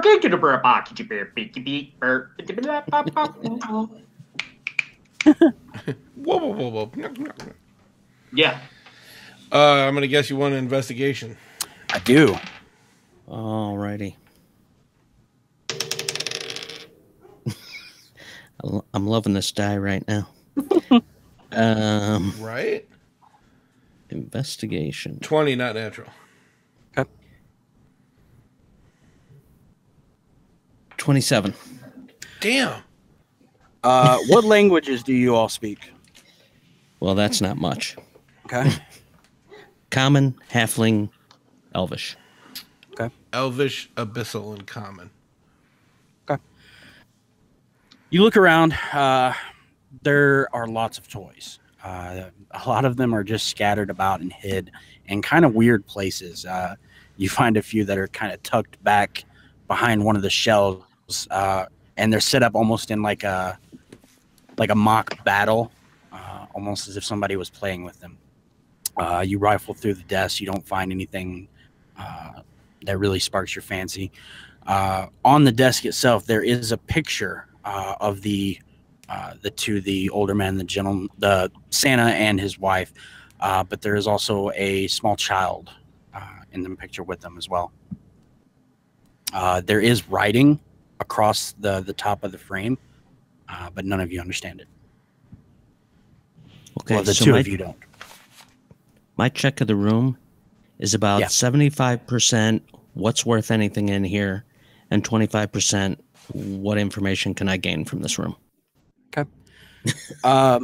This is mostly just an office. You find there are a lot of notes describing various different items. A lot of things are drawings of different toys and stuff like that. Of value to you, there are a few items, just everyday items that do seem to be gold. But outside of that, nothing catches your fancy. I'll pick them up and drop them in my bag. It's stuff like an inkwell, a letter opener, stuff along those lines. Probably worth about 800 gold. Woo, all right.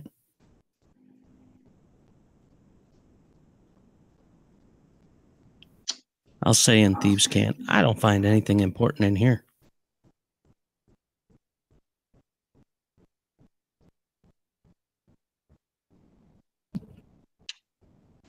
Looks like Doc is talking, but I don't hear him. Doc, did we lose you? Doc! It looks like we did. No, you didn't lose me. What's up? There he is. I heard a crashing sound. It turns out Amanda's throwing the ball for Thor. I just want to make sure somebody didn't die. Oh, Okay. That's, a fair reason for doing that. That's Sure. acceptable. all right. So what was the last thing you heard? 25% something knowledge, 75% something knowledge.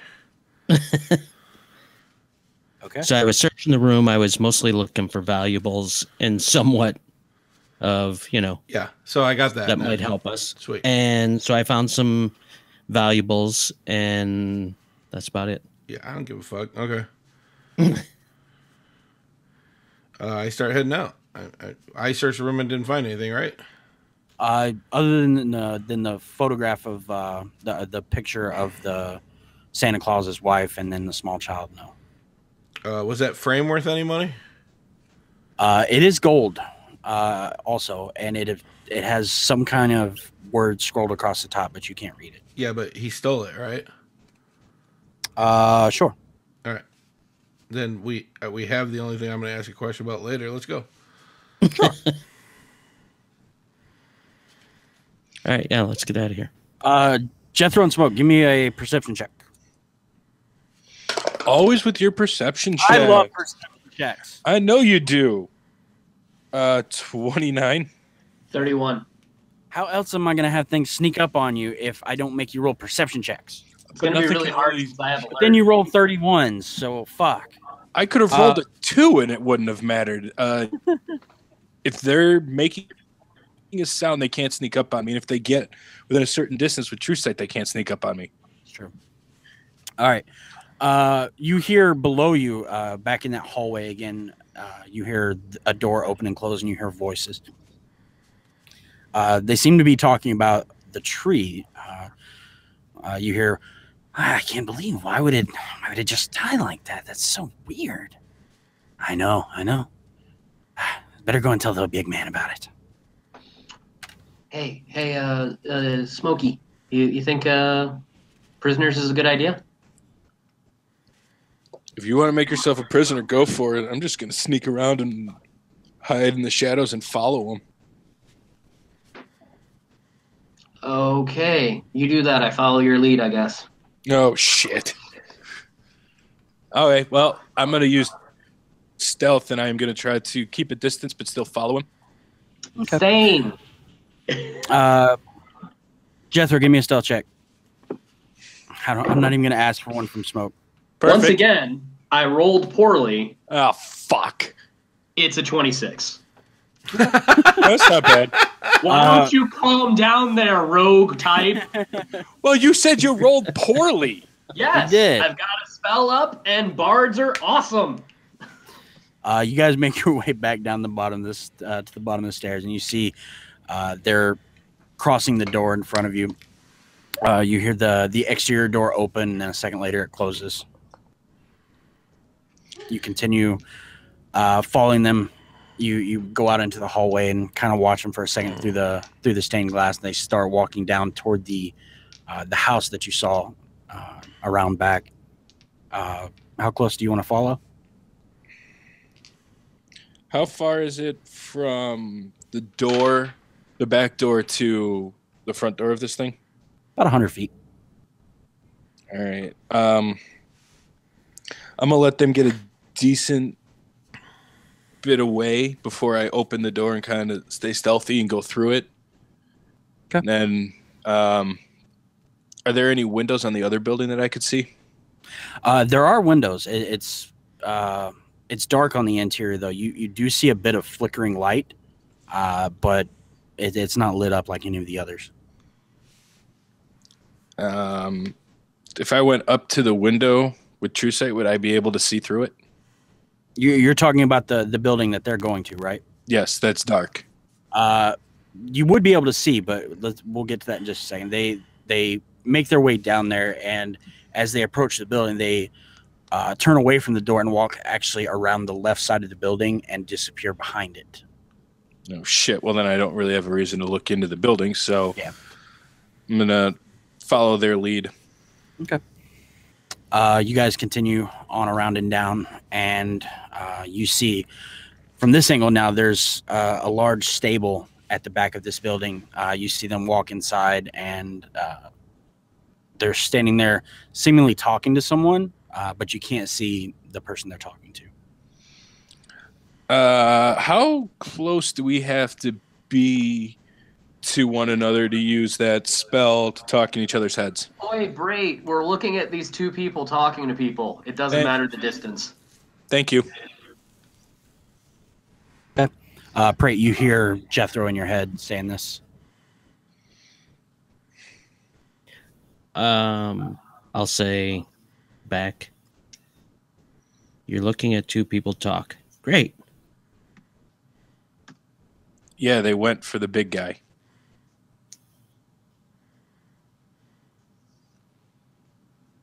Do you see the big guy yet? No, I haven't gotten close enough. All right, But let me have it know when you happen get there. Okay. All right, I'm going to move up, get as close as I can without being seen. Okay. You kind of move around to the left, and you see the other end of the stables is enclosed.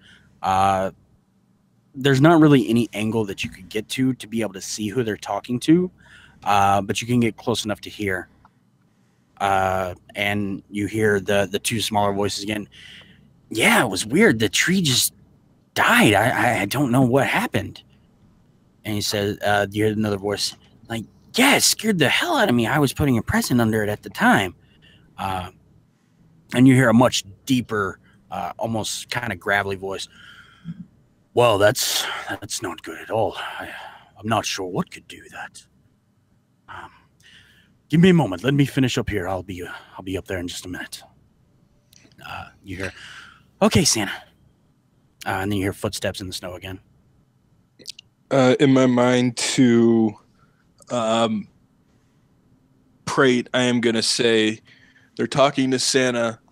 He said he was finishing what he was doing before he headed up that way. Now may be our chance where he's not heavily guarded. All right, I hear you. And thieves can't. Sorry. And thieves can't. I'll say to cut. I think they found him. Thieves can't back. Good. Let's go kill him. So, do we have any idea which direction they went? You don't.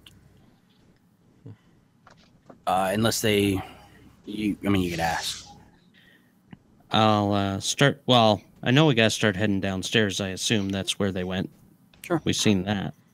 Yeah. And I'll ask them, which way out the front? You're going to go out the back door. There's going to be a building, dark, which is the slight glim coming from the window. You're going to want to take was it a left? It was a left around the building, yes. You're going to want to take a left around the building. All right, we're on our way. Be careful. There's at least 2 elves coming your way. I'll head down the stairs to the back door. Look out the back door. Okay. You do see the elves coming. They're about probably 50 feet away at this point. They are walking back. Jethro and Smoke, a couple seconds after they left, you hear kind of the tinkling of metal, and you hear what sounds like a file or something like that being run across metal. The hell is that? Would I be able... I probably wouldn't be able to, since I can't get a clear view, see, would I recognize what he's sharpening, or no, just because it would be metal on a file? Yeah, you wouldn't be able to know what it is without looking.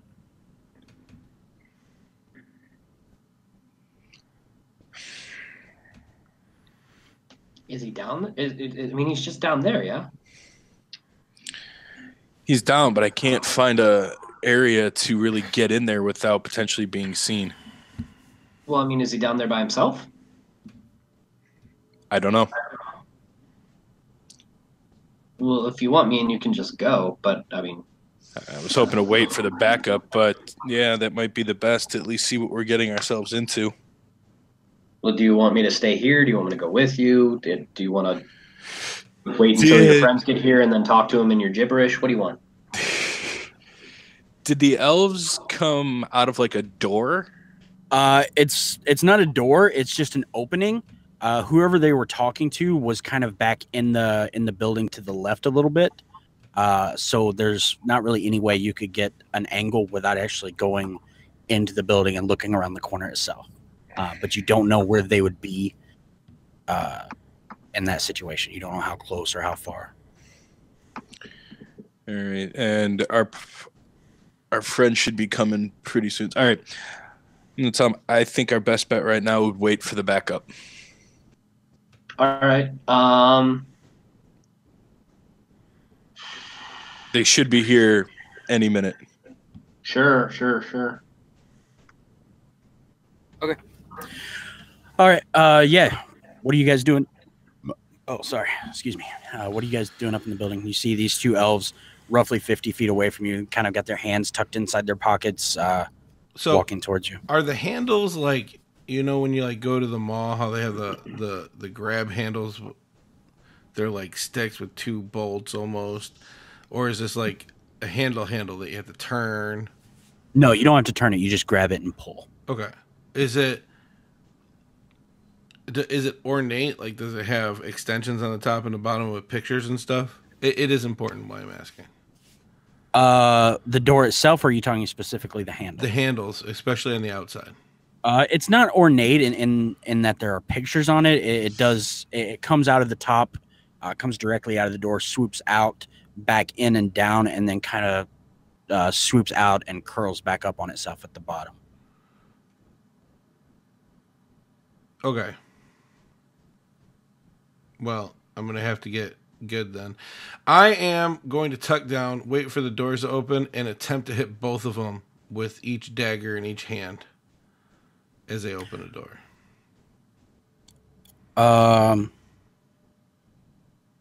You can definitely try. I will remind you that this is a glass door. They will be able to see through it. So if you're just crouched behind it. This place is not lit like a motherfucker, is it? Yes. Well, then how did he hide in a shadow? They were in the stairwell that is behind another door. I don't give a fuck. He's not going to see it coming. Okay. I'm going to stealth as best as I can, though. Yep. And I know I don't have pass without a trace because he's too goddamn far. Y'all were taking too long. But I got a 32 either way. Good God. All right.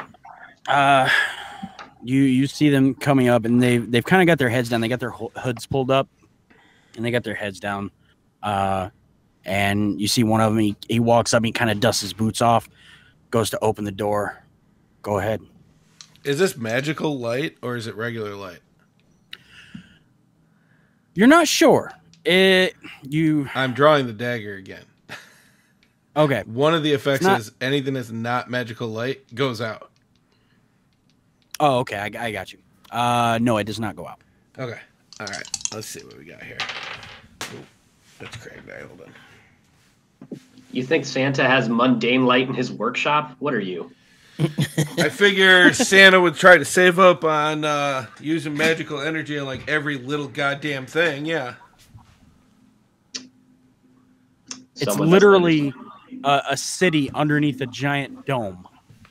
Somebody doesn't understand the spirit of Christmas. All right, so... Well, you haven't found it yet. One of them's 18, one of them's 19. They both hit. So that's 30 and 32. Oh, I'm sorry, 33. Yeah, both hit. All right. They're dead. The 18 and 19 both. Yeah, they're both dead. So they open the door, and there's not even a reaction. They never saw it coming as you plunge both daggers straight forward underneath their hoods. And then I'm going to use my daggers by angling them while they're dying, and I don't care, so that they don't fall all the way to the ground. And then I'll go to the outside and wait for the doors to close, and I'm going to attempt to not slam, but I want their bodies to be propped up by the handles and make them look like they're just standing there. Weekend at Bernie's. Okay. I get what you're saying. Yeah, let me roll a d20. Okay. Yeah, you get them propped up pretty good, and they're kind of haphazardly leaned up against each other, though. But it's passable. I was trying to use the handles to keep them up. Okay. There's no real way to like catch against them because of how it flows. Okay, good. I put them down real quick, and using my dagger, my good dagger, my new dagger, my favorite dagger.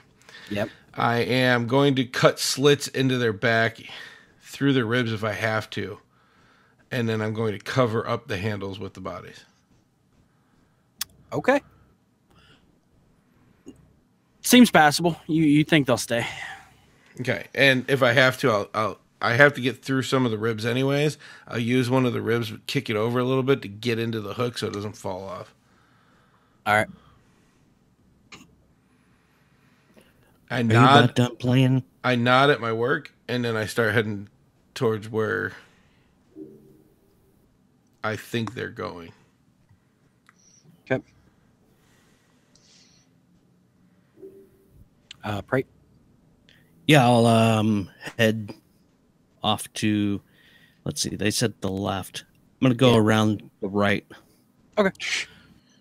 Cut. You make your way. Stealthily. Sure, you make your way around to the left. Are you guys trying to stay? Well, Jethro, you rolled like a fucking 17, 24 or something. I use my thieves' cant when I see them, and I ask what door. Purple. Gonna point to the doorway. I'm gonna set myself up so that I'm away from the door as it opens, and I am getting ready to strike out. I will remind you, there's no door. It's just an opening. Oh, is there? Yeah. It's just an opening. Fine, I will stealth in front of that opening. All right. Pray, as you make your way around to the right, you get just far enough around where you can see the stable at the back. There is no door on this side. Keep going around. Okay, so you make your way on around to the back. Give me a stealth roll. Or, well, let me roll a perception first. If I don't roll over, what is it, a 26? 36 if he's close enough. Yeah. All right, you make your way up, and again, as you get closer, you hear the sliding of metal on metal, and you make your way up to this opening, and you do notice now that it is a stable. There's a torch just to the right. Are you peeking around? Yeah, I want to peek in and see. This is Cut. Pray, you're just coming around the backside as you see Cut just in front of you, moving up to the opening itself. Fuck yeah, I want to peek in. I think we're all curious. Sure. You peek around the corner, and you see lining both walls are stalls, and you see very large reindeer kind of hanging their heads over. And sitting in the center of all of this, you see a large bearded man with a file running it down the length of a blade and back and forth, back and forth. Okay. I think I should stop him before he cooks the reindeer.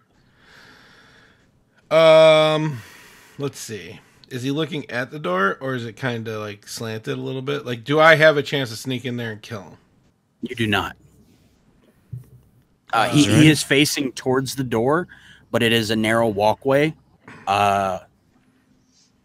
Even with him looking down, he's going to notice you. To get up close to him, you'd have to move within 2 feet of him, and it's not that dark. I'm going to use Thieves' Cant, and I'm going to say, hey, can one of you guys tell Jethro to stand about 30 feet in front of the door and make some noise? Jethro, we need you to stand about 30 feet in front of the door and make some noise. No. That sounds like a terrible idea. Don't worry, we got you. Yes, you've seemed very trustworthy so far. I haven't killed you yet, have I? Yeah, you're just increasing the trust. Yes, thank you.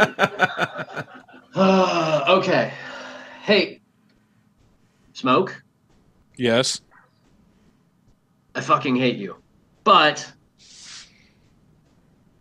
I guess I kind of rely on you to, keep me from dying. So, I wrote you something. Okay. Oh, Smoke will take your life today. And when he's fucking ready, Kris Kringle he will slay. Hey!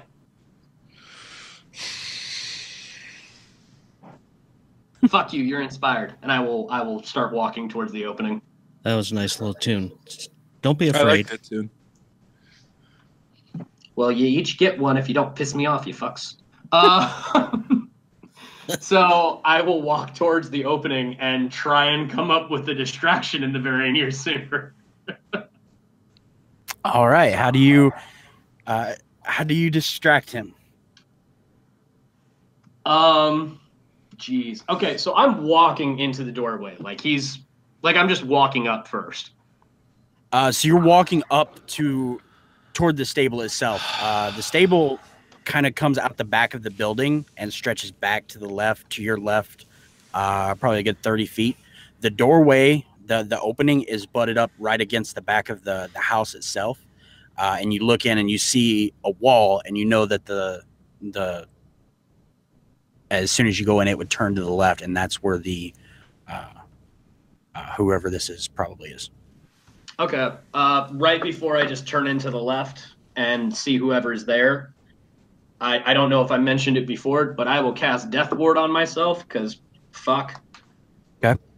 And I will turn into the left and just start whistling and walking that way. You're whistling. Yep. Okay.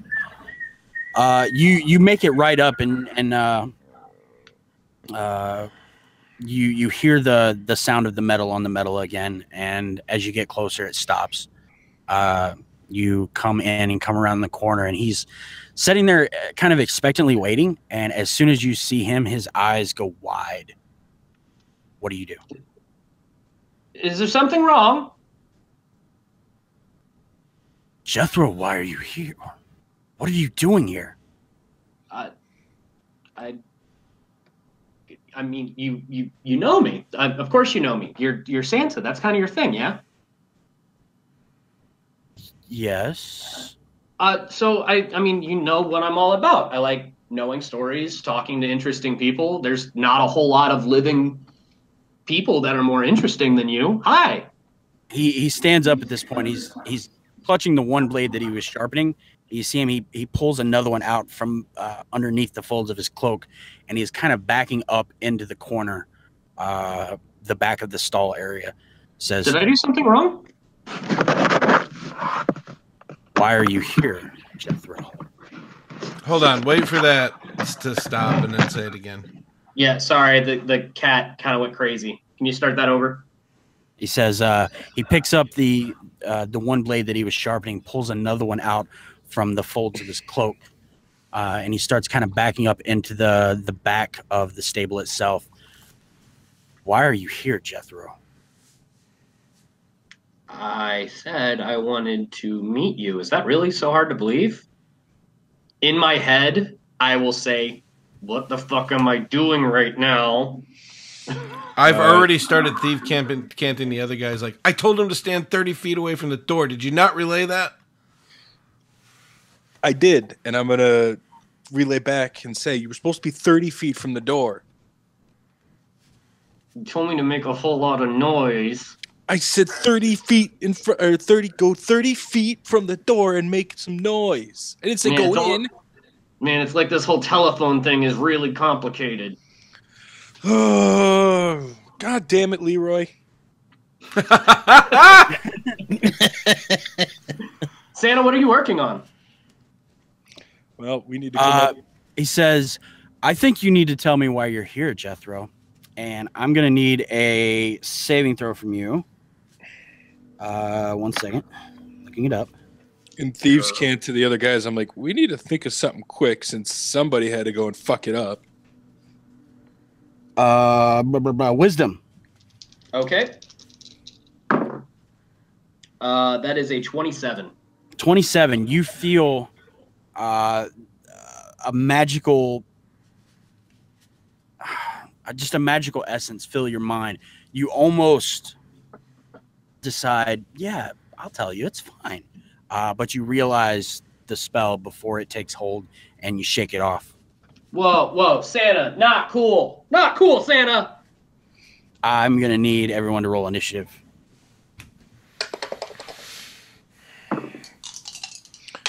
24.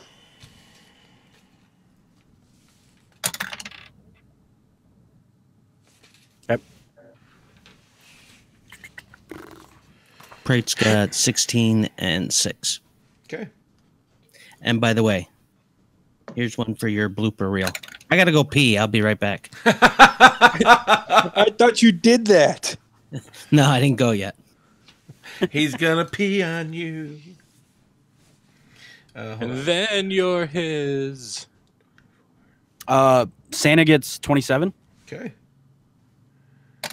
The reindeer have 13. What the fuck? Okay.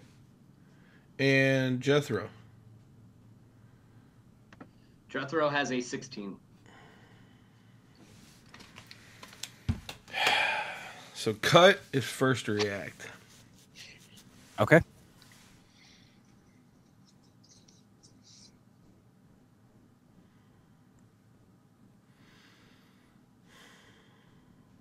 How far is he from the door?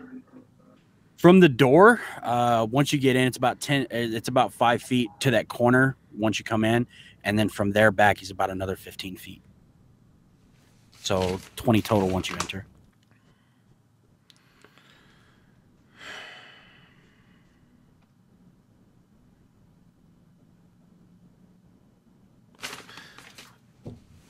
I am going to ready an action to attack him if he comes out. Okay. It's Santa's turn. Oh boy.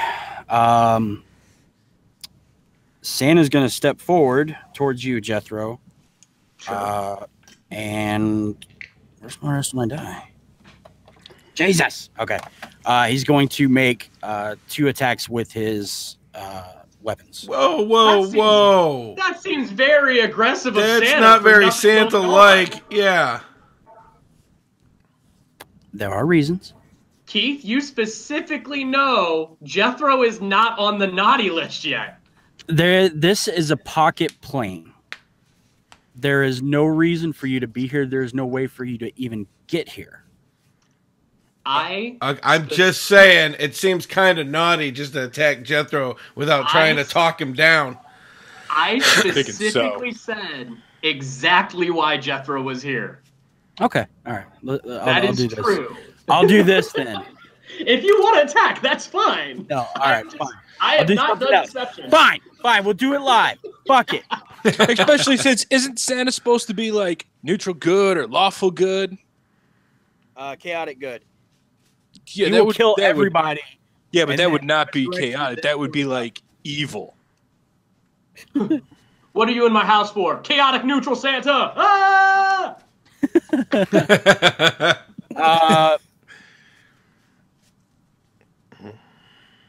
He's gonna say again, as a free action, Jethro, I think you need to tell me why you're here. Otherwise, this is gonna get nasty.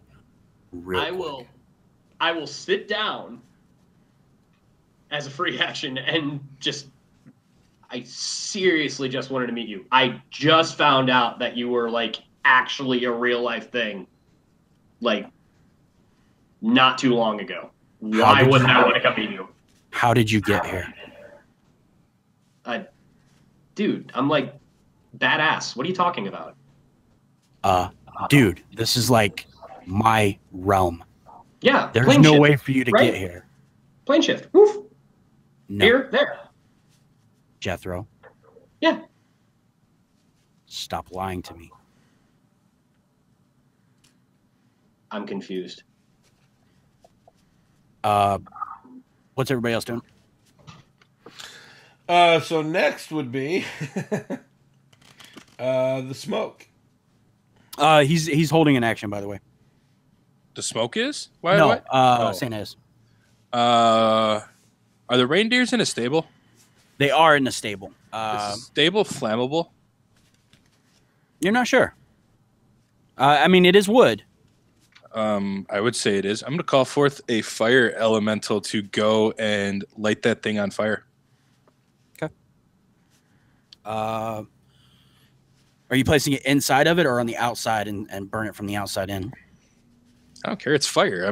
I can do it on the outside or the inside. It doesn't really matter. Yeah, but your elemental still exists. So do you want him to be killed by Santa instantly, or do you want him on the outside? All right, on the outside. Okay. So you summon this elemental, and it moves up, places its hands against the wood, and you see flames starting to take hold. It's taken a little bit, but it is starting to catch and spread. Perfect. Tom, are you back from peeing? Yep. I'm all better now. Thanks. It's Prate's turn. All right. So from my vantage point first, can I see Jethro talking to Santa? You can see Jethro standing there talking to him, sure, and you see him sit down. Okay. Second, can I see this elemental thing? You do. Okay. Is there a second floor that I can climb to on the outside? There is not. You could get on the roof easily enough, but from your vantage point, you don't see any way to get in from there. All right. The house itself does have a second floor, but not the stables. Okay. And Santa's standing at the doorway of the stable, I'm assuming. He's a little bit further in. You can't see him from here. Okay. Good enough. I am going to... Now, remind me, when I came around, there was no door that I could get in to the back of it. Side. Okay. I'm going to try and move 30 feet out from the wall to get an angle where I can hopefully see Santa. Okay. Unfortunately, there's no angle that you can get where you can see him where he currently is. But you're set up in a good enough spot that if you were to move kind of to the entrance, you'd be able to see him easily enough. Okay. Then I'm going to kind of move to where hopefully I can say stealth and see him without him seeing me. Give me a stealth check. It's at least a 36. Well, it'd be 27, and I don't know if I'm close enough for the bonus 10. Yeah, you so are. That would move it to 37. So you make your way up into the stable itself, and you're about 5 feet from Jethro, who is sitting there talking to him. You hear him just around the corner to the left, probably about 15 feet away. If you peek around, you can see him. He may or may not see you if you do that. All right. I'm just going to stay there. Okay.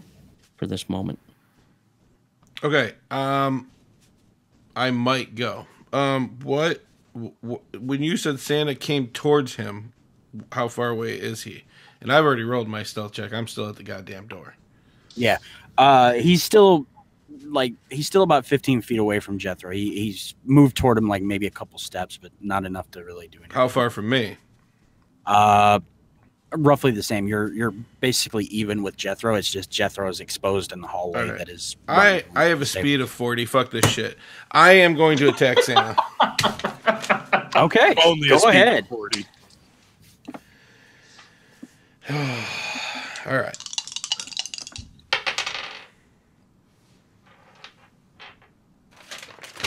Would a 31 hit Santa? 31 hits. All right. So there's going to be a lot of shit going on here, but the first thing I need is a Constitution saving roll from Santa.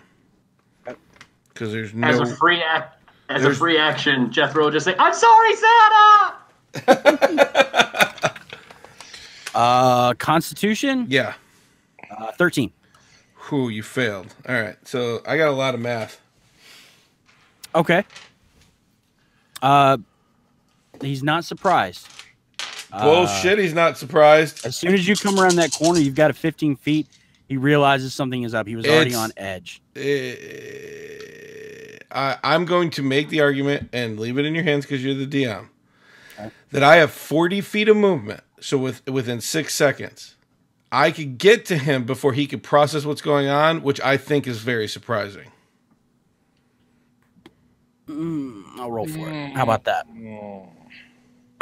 We'll give it 25% chance he's not surprised. Roll an 11. So he is surprised. Go ahead. 15 or 16 or higher, he wouldn't have been. So 19. 20.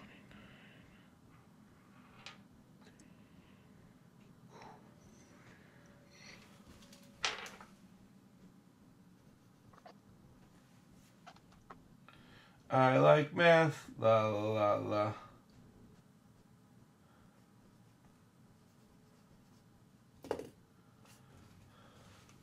$288 points of damage. Jesus fucking Christ, dude. What? All right. I'd like to use my bonus action. Okay.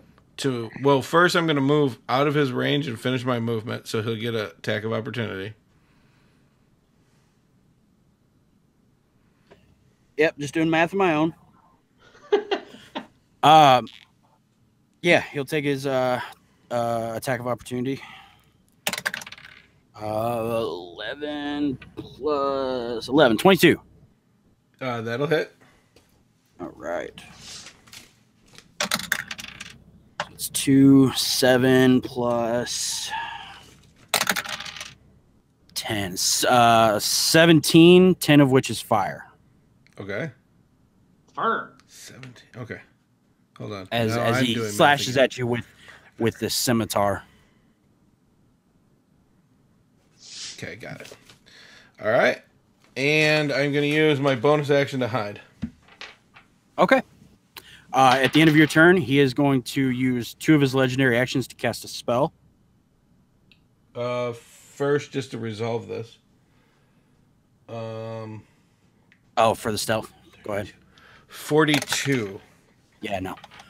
At the end of your turn, 2 legendary actions to cast a spell. He's going to cast Misty Step and move just outside of the stable itself, kind of up towards the house a little bit.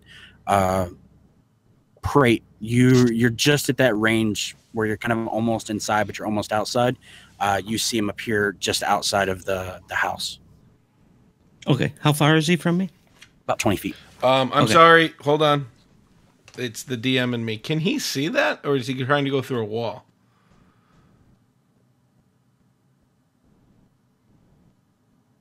Wait a minute. Hold on. Misty Step is what you can see? Yeah, you have to be able to Yeah. see it. Never mind then. He will cast Dimension Door. Same thing. Now he can go 120 feet.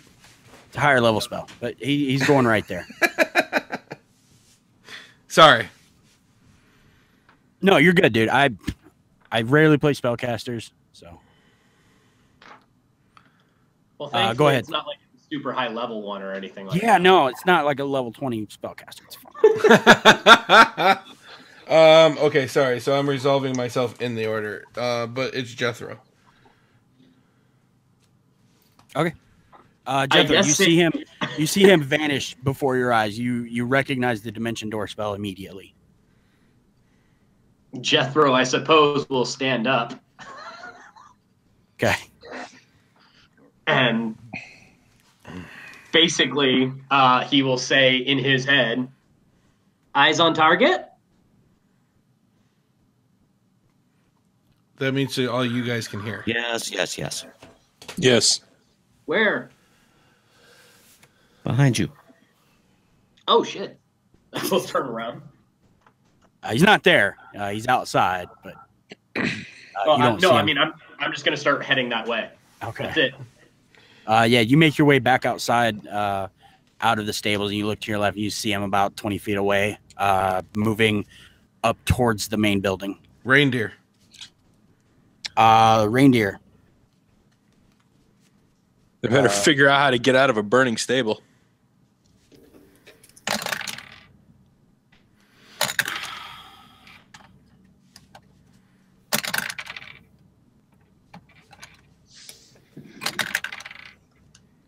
You hear a loud crashing sound as 2 of them manage to kick the door off the hinges and come charging out. None of you are still in the hallway, so they don't get to charge, but they run to the corner there and turn, and they see you, Jethro. They are going to make attack against you. Sure. It will be 17, 11 plus 8. Does a 19 hit? Yep. All right, then the other one does as well. 2d2 plus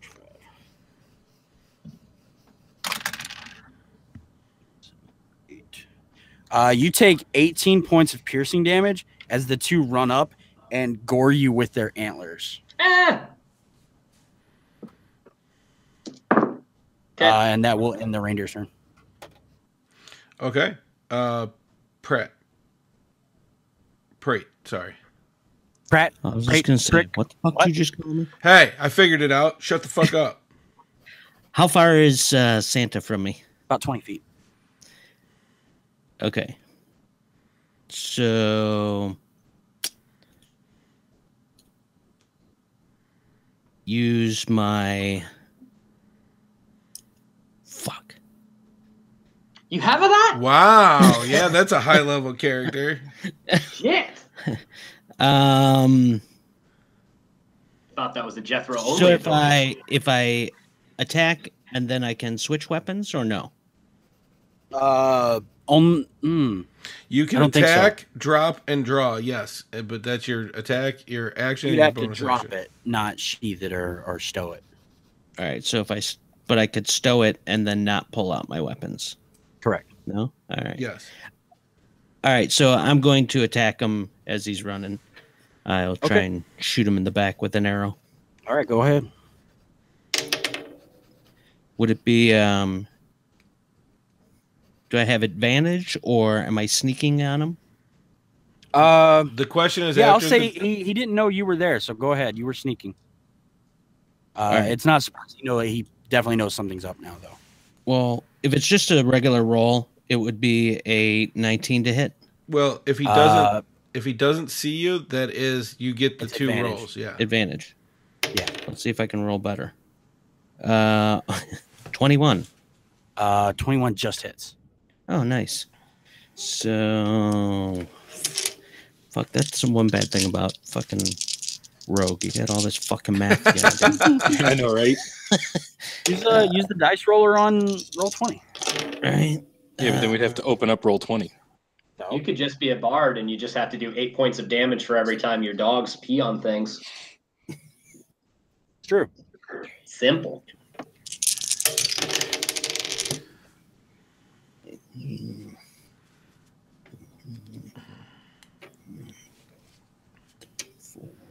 $40 points of piercing damage. All right. And then I will put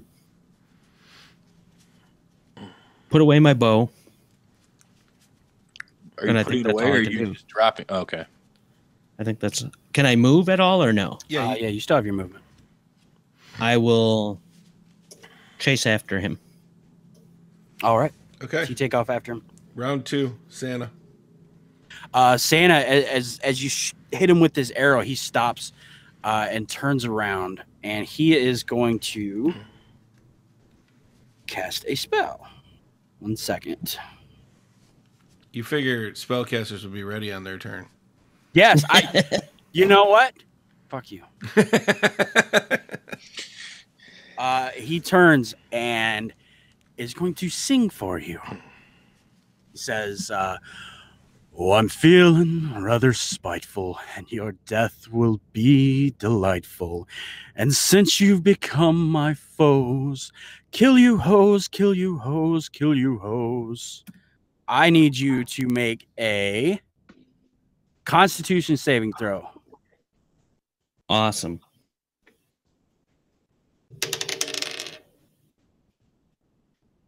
That would be a 17. 17 fails. He takes a step forward and slams his foot on the ground. You see this shockwave come out from him. You are going to take 4. Just 4. That's it. Nope. 11, 12. We all heard 4.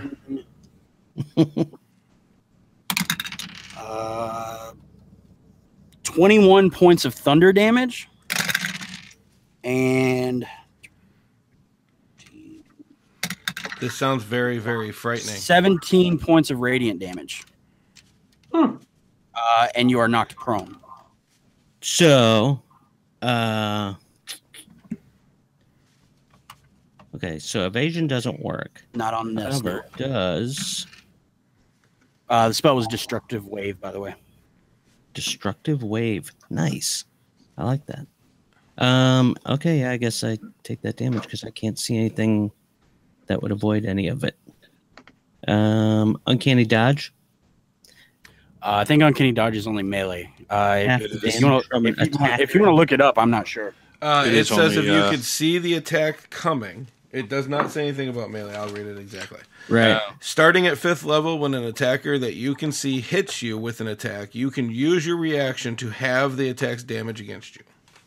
Okay, then sure. All right, cool. So let's see. 38 would be 19. Yep. Yeah. Awesome. You dodge uncannily. Womp womp. Smoke. Okay. So, how far is Santa from us? From you, you're a little bit further inside, so it's about 25 feet. Oh, it's nothing. No, it's not. It's really. All right. How far is the stable then, where my elemental would be from Santa as well?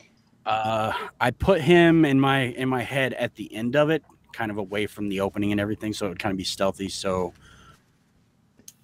50 feet. Oh, perfect. So I am going to run up. The smoke's going to run up and attack with his daggers. Okay. Oh, fuck yeah, nat 20. Yeah. Nice. I forget how we do this. That's Oh, good So lord. max dice damage, yeah, that's what I thought. and then roll for it. Don't add your modifier on the max damage. You only get the modifier once. And Okay, I don't think you have sneak attack right now. Isn't Tom within 5 feet? No. Did you run up, Tom? Well, I said I was running after him. I mean, I don't know how. You would be able to specify get there. exactly. You would be able See- to get right on him if you wanted to. Would you have? Oh yeah. Okay, But he's then, also he's Yeah, but- also prone though, yeah? Oh yeah. So you are prone. does that? But it's still 5 feet. Does it say any? I think it just says as long as she's not incapacitated. Right. It's a creature that's threatening. Yeah, that's the Oh, way yeah, it's I've not always heard it threatening. roll. The reason you get the sneak attack is because they're distracted by someone else attacking them. So no, you wouldn't get sneak attack for this. Oh, damn it. And then I guess it's too late to have my elemental run up first. Fuck. Sorry, man. All right. Well, that would just be fuck. So that's double my damage. So that's 8, and then I got to roll it all out. Yeah, correct. This is gonna be shitty. I thought this was gonna be awesome.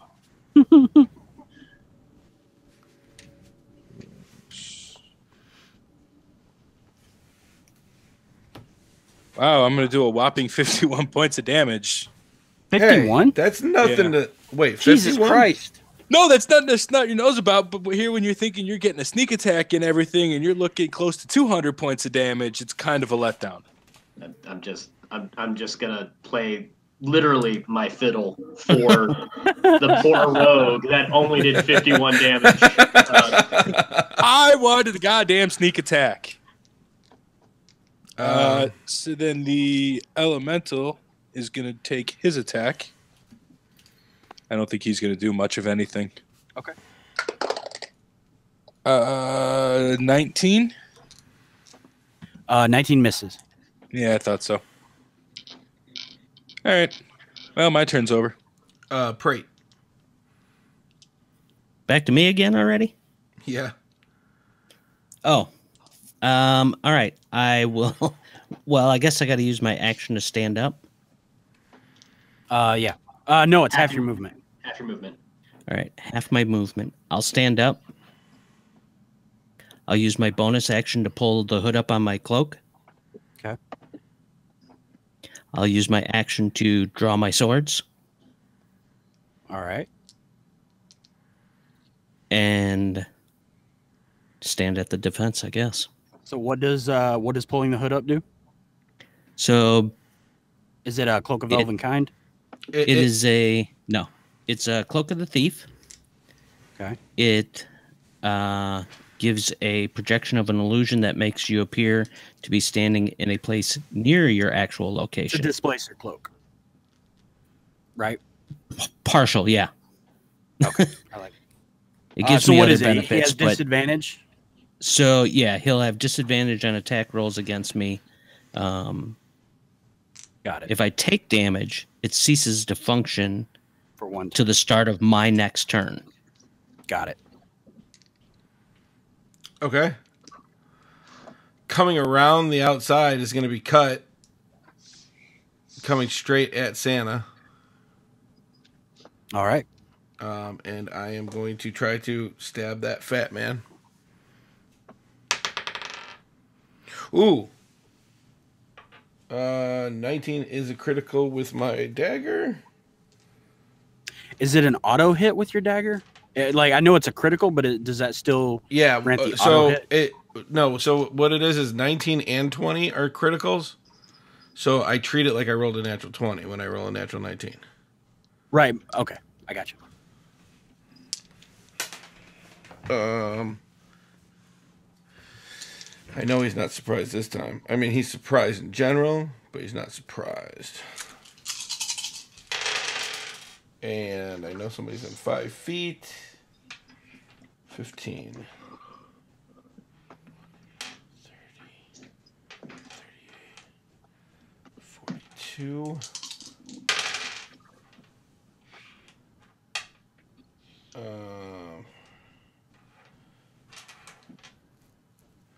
50, 136 points of damage. Okay.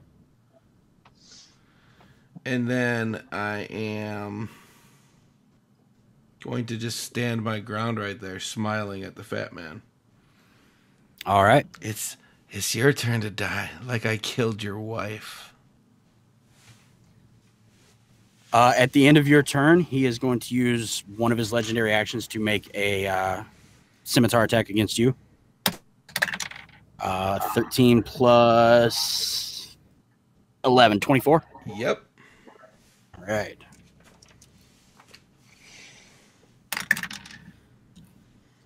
Uh, 8 points of slashing and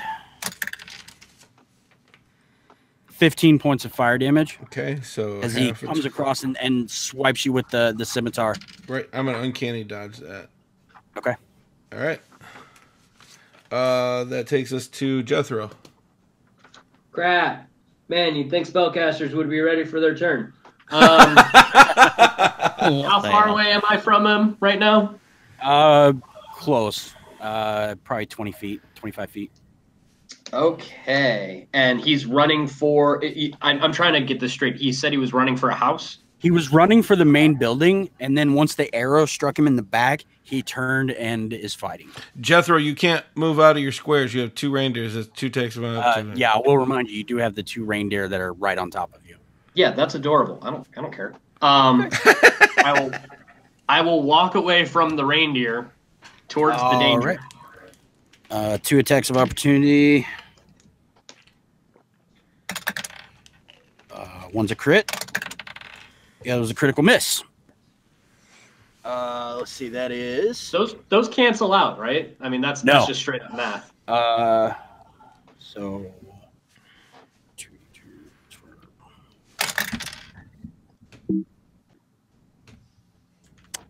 35 points of bludgeoning damage. Did they gore me too? Damn. No, as it rears up and swats at you with its hooves. Okay. Guys, Pass Without a Trace is gone. The other one rears up, tries to do the same thing, but the second one, the one that managed to hit you, got in the way, and its attack just goes wide. I will walk away and go, ow, shit, damn, and start walking towards Santa himself. Okay. How far away? I'm gonna be about 15 feet away from Santa. But so you're only moving 10 feet from the reindeer? But I want to be close enough to everybody. Okay. Yeah, you're pretty close with everybody. You're within 15 feet of everybody. Awesome. I am going to cast Circle of Power and get everybody in that. Okay. So for that, everybody has advantage on saving throws against spells and other magical effects. Additionally, whenever you succeed on a saving throw against a spell or magical effect that would allow you to take half damage, you instead take none. It is evasion for all saving throws, and you have advantage. Yes! Oh, I love it. Yes! I love it. I would like to get close enough to where if I'm closer to Santa, that's fine. I want to put myself within 10 feet of everybody that I can. Okay. That's Sure. And then, So for the fun of it, I will bonus action. Prate's. I can see Prate, correct? you can see everybody. Okay. Because smoke is fine. I will say, you yourself are a very cool guy, Prate Miss. You're a thief delight. So have yourself a very nice roll. All right. And he's inspired as well. All right, nice. What's the die? That's a D12. It's a D12. Thanks. Feeling satisfied with my turn and bleeding from the reindeer that was right next to me, I will end it. Oh, you want some good news, Jethro? It's the reindeer's turn. Yay! Let me see. Let me do strength checks for the rest of them that are still in there. 2 failed. Another one got out. Okay. You hear 3 more crashes from inside of the stable as you see 3 of the reindeer come barreling around the corner. First person they see again. I admittedly got to where I could get 10 feet close to everybody, Yeah. so they shouldn't all see me first. Yeah. So they see the they see the others. The 2 that were already attacking you though are going to charge you though. That is totally understandable. He used the word charge. I did. I took 38 points of damage from one just being next to me earlier. I'm fine with them charging at this point. 19. Does a 19 hit you? Yes. Okay. It's a 19 on both of them, so they both hit. And I need 2 strength saving throws. Oh, fuck.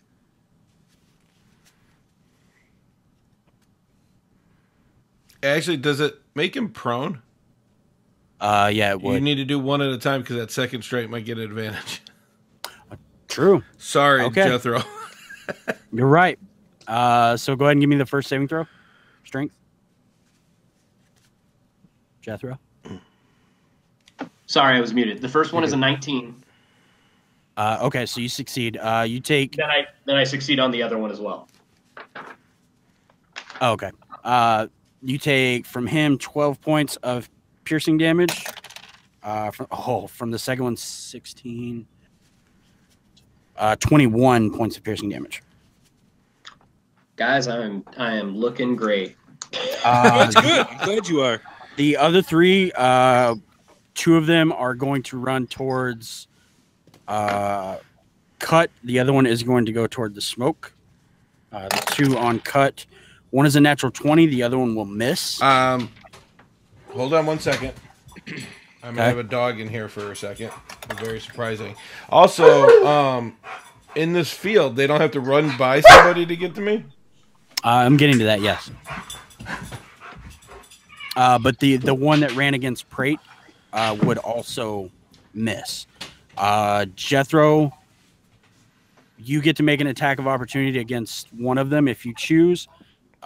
Cut, you would make an attack of opportunity against the one that is running toward smoke, but only if you succeed on your strength save. Okay, so you need a strength save first? I need a strength save from you. 17. 17 succeeds. Okay. So you take 42 points of piercing damage. God damn. Okay. And you're not knocked prone. The other one that charged you misses, and the one that goes against the smoke also misses. Go ahead and make your attack. Well, the one that passed me for the smoke, right? Yeah. That will be 32 to hit. Hits. Is it surprise? Barely. No. Is it within 5 feet of one of my partners? Yeah, I'll say so. You're catching it just as it gets to the smoke. Do they have a lot of HP? Quite a bit. 11. What did you roll for the one that attacked me that you didn't even say what it was? An 8 and a 4. Yeah, that didn't do anything. Yeah, I know. Oh wait, no, that one was just an 8. The other one against him was a 4. So it would have been a 13. 49 points of damage. Okay. It's still up. Okay. So that was all the reindeer then? Yeah, it's not looking great though. By the way, Jeff- that attack of opportunity that I have. Yeah. With my Warcaster feat, I can use my attack of opportunity to cast a spell specifically to a creature. Yep. I'm aware. I would like to cast blindness because that seems fun for me. Oh, this is gonna be cool. Okay. So what kind of save is it? first of all, which reindeer is it? Because that makes a difference. This would be the one. This would be one of the ones that went against him. They have names, Keith. Oh my God! Fine. This is Donner. Fucking Donner. He has a Why couldn't it be Blitzen? It would have been Blitzen better. is the one that hit you. It would have been missed better you. if it was Rudolph. Rudolph's not here yet. You haven't seen Rudolph yet. It would have been better if Rudolph, the one who was supposed to guide the sleigh, was blind. Well, Donner. That's kind of why I was asking. Hey, Keith, if you are stretching this out, we're coming up on 2.5 right now. Shit, dude. Sorry, man. Con save for reindeer. All right. He fails. He's blind. All right. Did by the light. I wasn't stretching it out. Like, I was just checking. So, Yeah. anyways, with the reindeer ended, we're at the top of round 3, which Santa gets to go first. okay. He gets his legendary actions back. He is going to. Wait, back? I don't think you understand how legendary actions work. Legendary actions recharge once it comes back to his turn, not resistances. Correct. He gets 3 legendary actions per right. turn. He's going to cast a spell. I need everyone to make a strength saving throw With advantage. with advantage. Oh, and then after that, add 8. Yay! 24. Okay. Oh, add 8. Yep. Yeah. 27. Okay. 26. Okay. Cut. Well, no, he wouldn't be able to cut it. Would they be able to cutting words as he's casting this other spell too? Not because it's a saving throw, you cannot cut words. Oh, that's right. Okay. So everybody succeeds. As you see this giant wave of snow rise up just behind him and wash over all of you. Where's the rest of my dice? We take no damage if we succeed on the saving throw. Oh, that's true. Okay. And it just washes over all of you and continues on behind you. You manage to not get swept up in it. Okay. That sucks. Is that it? Yeah, that's it. Damn, he's not going to try to get away from me. All right, Smoke.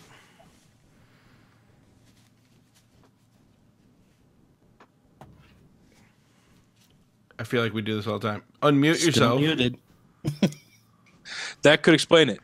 I need a roll for the damage for that for my fire elemental, who missed the save. Oh yeah, he did. Oh. Oh, he's just dead, homie. Oh. Those things don't have a lot of HP. That's a whole lot of snow hitting something made out of fire. Wow. I rolled a lot of damage. Well, he's at 92. Okay, so 48 on the first one. Okay. And he is swept up in this giant avalanche that is rushing away from you. Is this cold damage? It is cold damage. He dead, homie. Double. Is cold double? Yeah. I don't know. Fire elemental? Is it? Cold's not double. Fire elementals are, I thought, vulnerable to fire or to cold. It's to water. Oh, good call. Fair enough.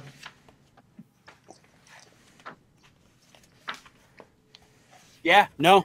It's cold because it was water, but I retooled tsunami to Aha! be an avalanche because that made more sense. Too bad. Now he's still up. Yep. So he's hurting though, but he is swept up in it. And he's being pushed away by this. That's fine. He's at 50, so I still got HP there.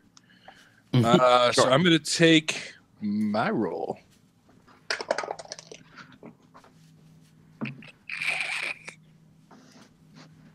Uh, 25. To hit. Yep. Yeah, hits. Awesome. And you get your sneak attack this time. Yay. Oh boy, math. Plus 5. This is a good time to tell you that if you're watching this channel, it's your first time, you don't know who we are, please go to www.brosanddragons.com and check us out.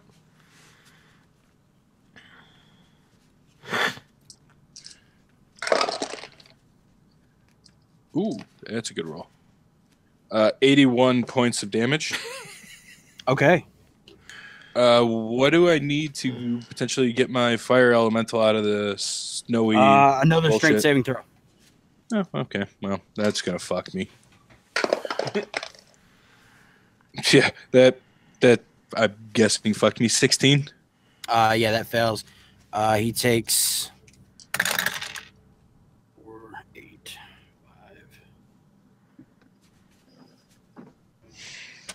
Another 19 points of bludgeoning damage. Oh, he's doing good. Cold damage. Sorry. And he is pushed 50 feet. Like he's 100 feet away? No, that's the first 50 feet. Okay, it only good. happens on this Like, one. I'm like, He's 50 feet away at this point. Santa's a dick. He's a dick. Sorry. I don't know. If something was potentially burning me, I'd probably do the same fucking shit. That's true. Especially if it was sent by people coming to kill you. Prate, Yes, sir. your turn. So I'm standing with my blades out. Am I in front of him or behind him or next to him or? You're kind of to his left. His right. You're the left Okay. side. Well, I'm just gonna straight out attack him. Okay, go ahead. Yeah. So remind me, using 2 blades, I just roll once and. So that's That's the way we usually do it. Yeah, so that's my you roll. home rule. If you hit with both. If you miss, roll the second one. Okay, gotcha. Right, right, Doc. Was that that's right? that's my table rule. Yes. Okay. 23. 23 hits. He's gonna cutting words. That actually. 1 second. He says, "Go to hell, go to hell. Attacking me is pretty shitty. Stupid things. Hear me sing. Soon it will be all okay." That lowers it to a 19 -4, so 19, which misses. All right, so roll the second. Yeah, go ahead and roll your offhand. That would be 21. 21 just hits. All right. So for the second weapon is So that's if I'm right, offhand, you still get your sneak attack, but you don't have the modifier. Correct. okay. I see what you're saying. So before I roll even more dice, does he take fire damage? Let me look.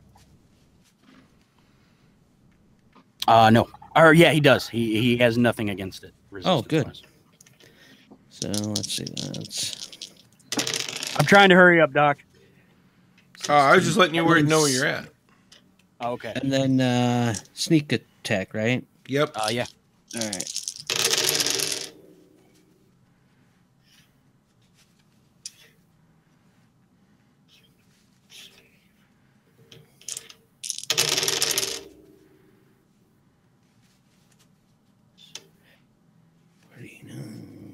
52 points of damage.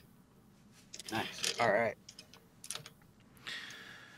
So before I take my turn, Keith. Yeah. How's Santa looking?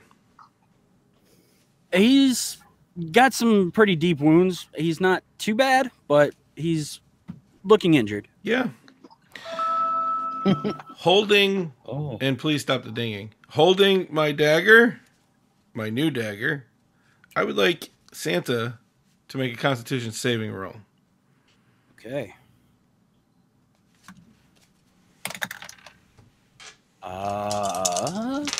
18. Oh, it's 19. This is going to be great.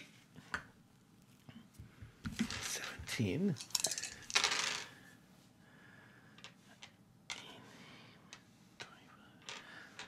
61 points of necrotic damage as I cast Finger of Death from my dagger. Okay. Oh boy. And it probably didn't kill him. Oh, no. Because I would have had zombie Santa permanently. But I am going to hit with my offhand.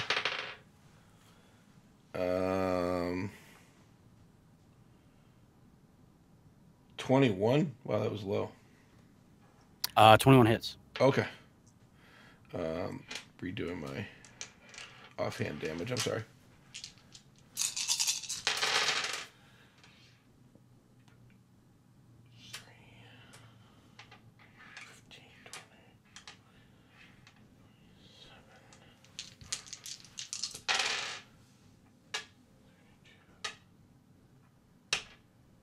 $38 points of damage. All right. And At the end of your turn, he's going to use 2 of his legendary actions to cast a spell. notice he doesn't do that at anybody else's turn, but okay, go ahead. Well, you kind of pissed him off when you told him you killed his wife. Just saying. He says, Brian, I know you, and I know what you don't like. I need a wisdom saving throw from you. I get this at advantage still, right? You get it at advantage, yes. Yep. What about that +8 thing? Yep. As long as you're still within 10 feet of me. So 18 plus 8 is 36. 18 plus 8 is 26. That is not good math, sir. Yeah, that's what I said, 26. You pass. You feel his mind reaching into yours, but you shake it off. I smile and go, listen here, fat man. It's not going to work.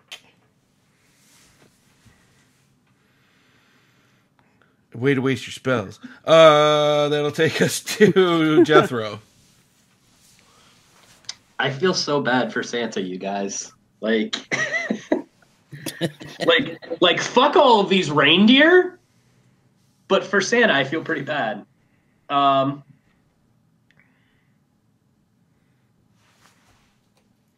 will hold my action to. I'll ready an action to cast a spell if Santa makes any kind of aggressive move towards me. Okay. But I will go ahead and, as a bonus action, inspire that last rogue. And right. I will sing him. Let's see. I'm dreaming of a cut, kill, strike, deal that fat guy the final blow.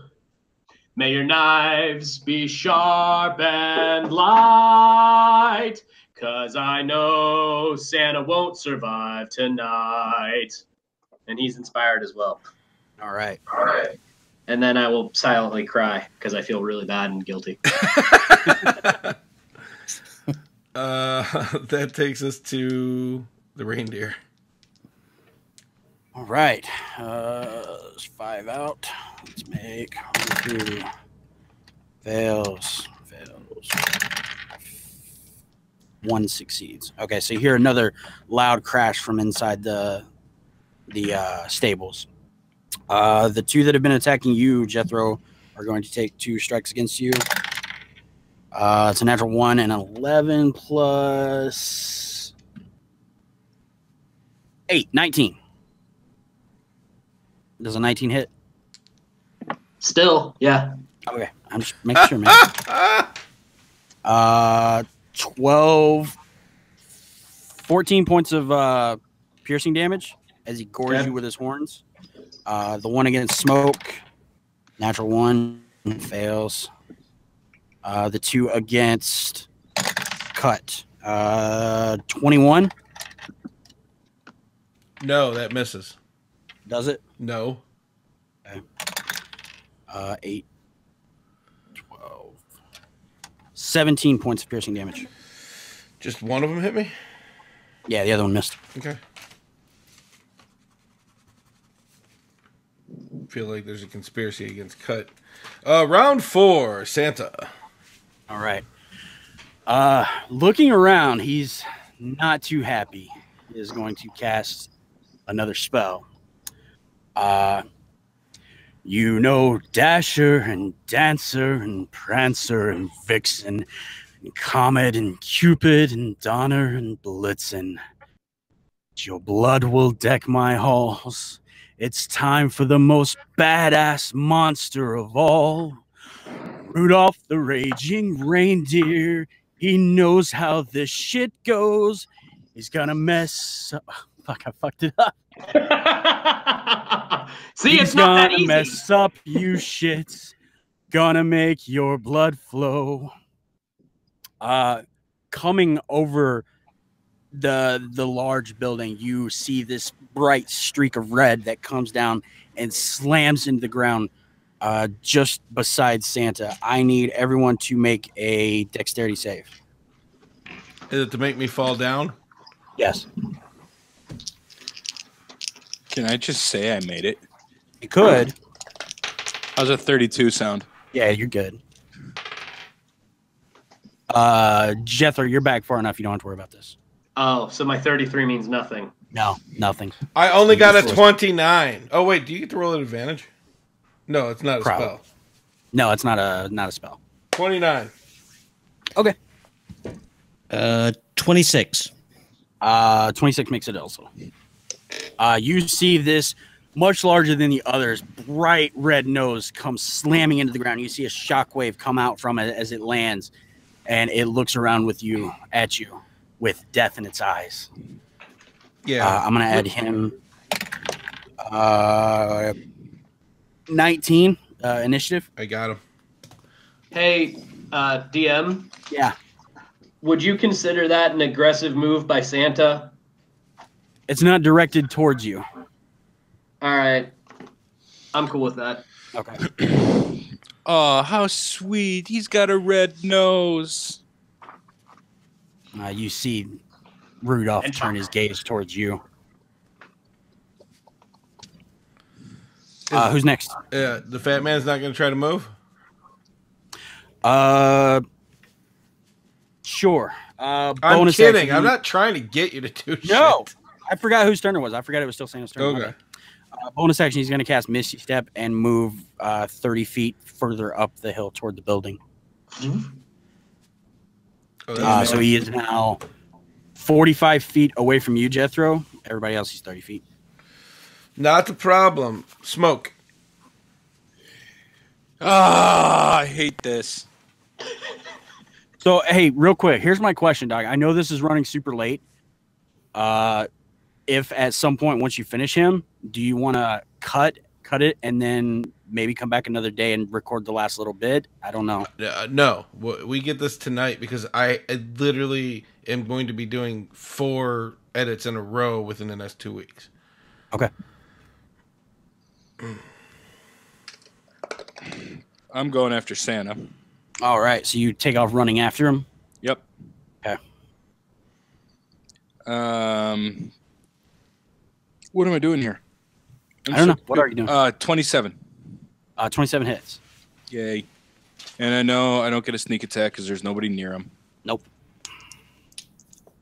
God, I should have just gone after Rudolph. 42. All right. He's looking pretty bad.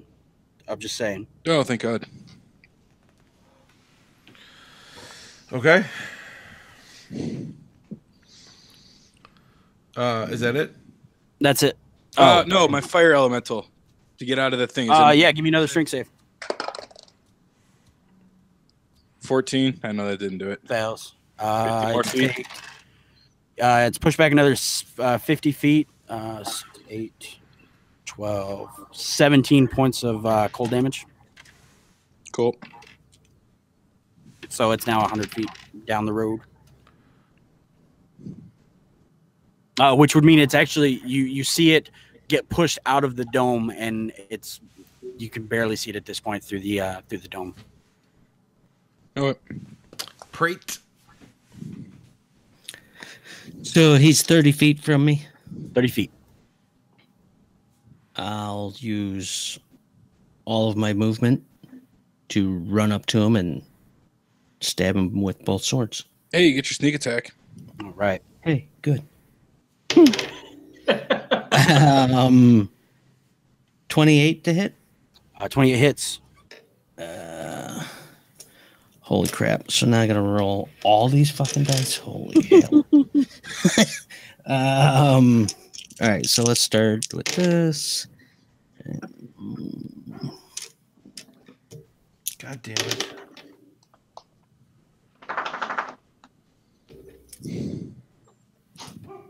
And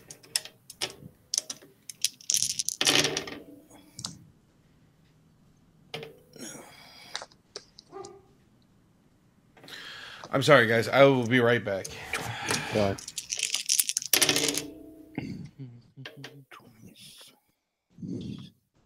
holy fuck.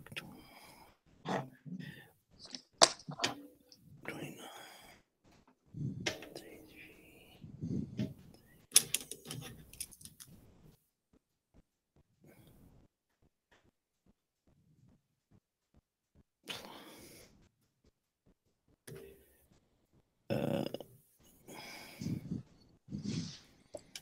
That would be 66 All points right. of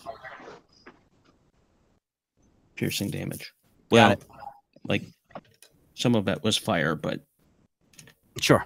if it doesn't matter, I'm. No, it doesn't. All right. Does he fall down? It doesn't. Oh, what the fuck? Yeah, that's all I'm gonna do. At the end of your turn, he's going to use one of his legendary actions to make a single attack against you. 21. At disadvantage. Oh yeah, true. Natural 1. So he whiffs it. Second one would have hit. I rolled to confirm, but he would have hit. So he nothing bad happens. Okay. Does anybody remember who went next? It might have been Doc. Yeah, I think it was. I think it was. Shut Yeah, because I think it's Doc, then Mike, then the reindeer. Actually, no, Tom. What was your role? Your initiative. Was it 16? I don't remember. 58. Well, no, 'cause if it was 16, Rudolph's is 19. Well, I'm just taking the numbers that are average from all of these fucking sneak attacks. I'm talking his initiative roll. I know. I'm just making jokes. I would say Rudolph. Yeah, go ahead and have Rudolph do something mean, scary. At least keep it rolling. Yeah. Okay, sure. Rudolph, having had his attention drawn to you, Smoke, is going to. I need you to make a dex save, which I'm sure you probably succeed on, but there's a chance. I don't think it's a very good chance. No, 27. it was actually close. No, you managed to see. You see the nose light up very bright, and you see a beam of red light streak across the snow towards you. You definitely dodge out of the way. You notice that the ground, the snow itself, is actually melted from where the beam had passed over it. but it misses completely. Rudolph's got some goddamn legendary shit. No, it's his turn. Not necessarily. It would not have been his turn. He rolled a 19. Yeah, but He you weren't made here him- and we didn't know, so we kept it rolling. So You fucking bastard. Who cares? He went after me and he missed. No harm done. Cause that little bastard, cancer-filled nose. Prate, you went, right? yeah, Prate went. Correct. It's my turn. Yay! See, we were right. I need all enemy creatures within 30 feet of me to make charisma saving throws. DC 19. DC 19. Yep. Rudolph makes it. One of the other reindeers fails. Fail. Santa. Is this a magical effect? It is. Santa makes it. So Rudolph and Santa make it. The rest of the reindeer fail. Okay. How many hit points do they have? Santa has over 100. The ones that failed. Sorry. They have what was it? 95. They all have exactly 95. One of the ones was a little bit wounded, but yeah. Yeah, there was one that was really wounded, right? Not really wounded. I mean, yeah, it was half health. It took one hit. Well, shit. Okay, Divine Word is a bullshit spell. It's an amazing spell. It just doesn't work when you're focus firing. No, the other deer, It the one only that's wounded. it only affects things that are failed if they're less than 50 hit points. Mhm. So the one would be. It's at 49. Oh, well then it's deaf. And what happened to the dude being blind?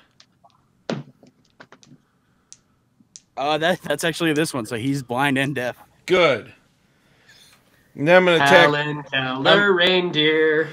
I'm going to attack Santa. I know I'm moving away from 2. All right, later, Scarecrow. Yeah.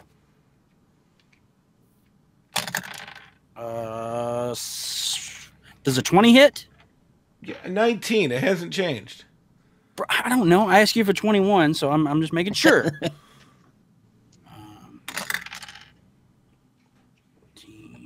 19 on the first one. Okay. Second one is 22. To hit? No, piercing damage. They both had I gave you the lowest number. The other one was much higher. All right. Shit, I'm under 50 finally. I'm going to run up to Santa and I'm going to stab his ass. All right. Yeah, I hit 26. Yep. And there's somebody within 5 feet. Yep. Is he surprised I hit? No. I just figure I'd see what I could do on that one. Sorry. 1, 2, 3, 4, 5, 6. You guys have got him really low. It's close. Holy shit, that's a lot of 6s. Okay, hold on. I'm not gonna be a dick and heal 6. because we need 12, to move this 6, along. 24, 28, 31, 41, 43, and then these 3 more. 43, 54, 57, 65 points of damage. Nice. Okay. That goes to Jethro. Well, I refuse to be the one that kills Santa. That's just not happening. That's the last time I said, maybe you should let him play. Sorry. But Rudolph seems real cool. So I am going to stare at Rudolph and just give him like the what's up? What's up? Head nod. And he needs to make a wisdom save for me. All right. 21. Sorry, no, that does fail. Spell DC 22. All right, nice. Is he immune to charm? He is actually immune to charm, yes. Well, then that was a waste of a really high level spell. No. And after I do the head nod and he stares back at me and just kind of keeps looking angry, I will frown and bonus action cast Misty Step myself away from all of the reindeer, including the super angry one. All right. Boop. I just want y'all to know I just did a tally. I have done 550 damage to Santa. That's fine. I'm just letting y'all know this is bullshit. That moves us to the reindeer. All right.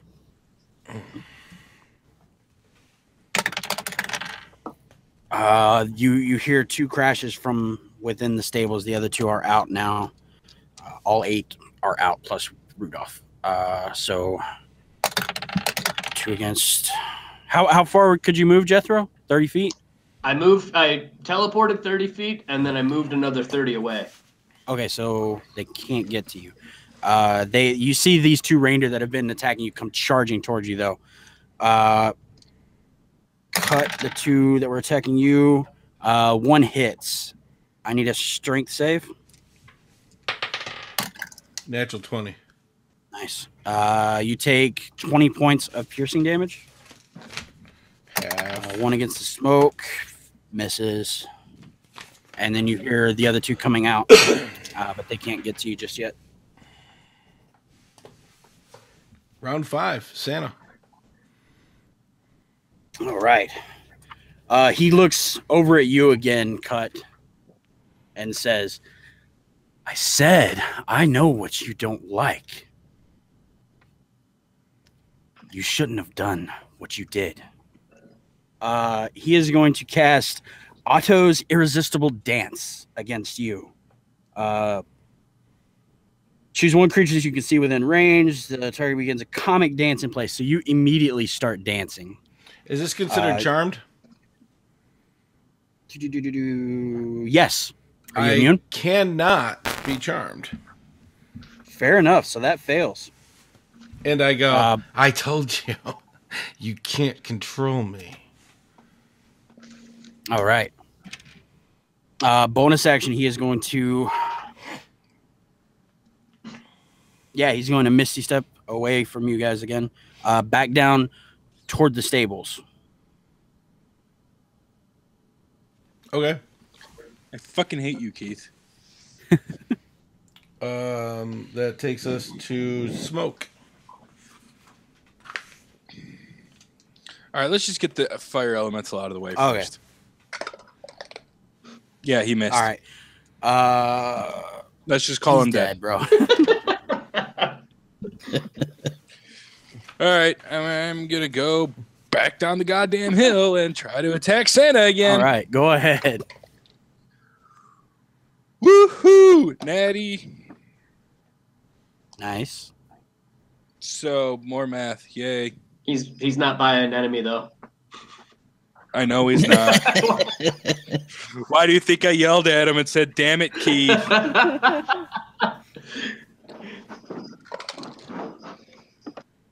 That's not bad, though.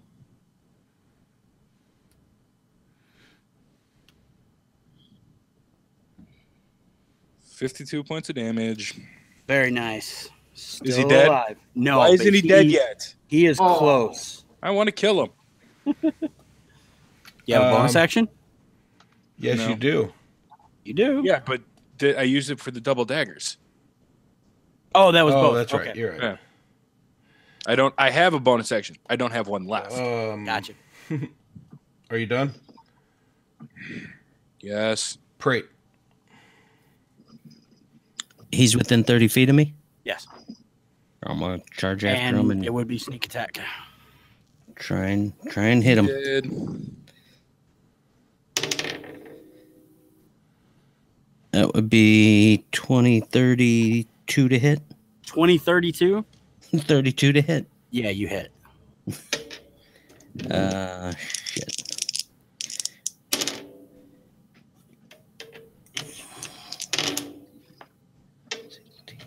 Don't even worry about the math. How do you want to do this?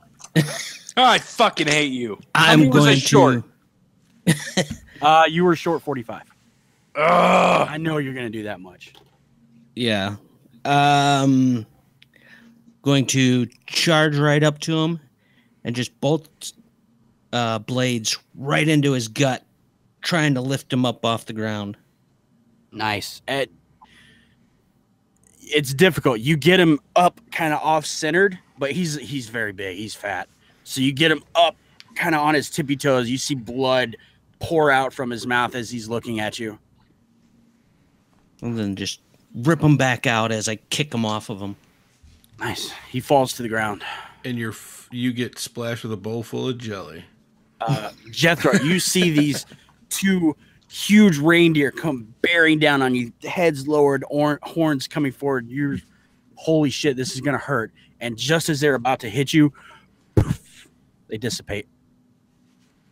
They're just scattered into dust. You look around, you see the rest of them just turn into dust and glitter, and it slowly falls to the ground. That could have been worse. Shit. Ow. Well, I guess you fucking this all up still didn't really do too bad. I'm sorry, fucking this all up. I said 30 feet from the door, not run in and make noise.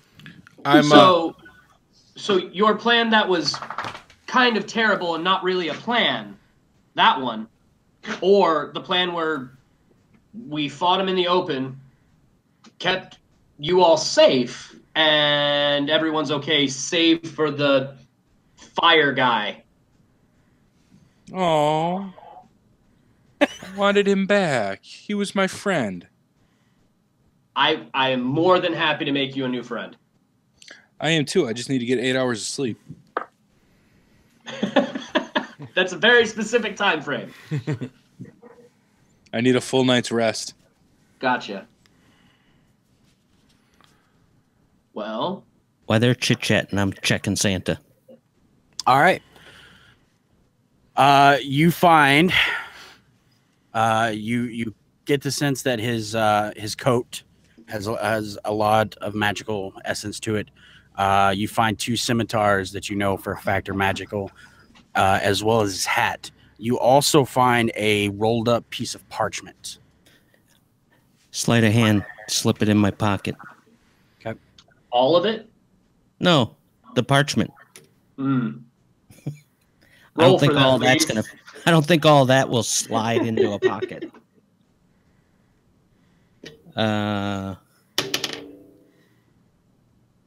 Sleight of hand would be 31. You guys can roll against it if you want to try and perceive it. No, All I'm of heading us? back to the big building. Okay. You make your way back up.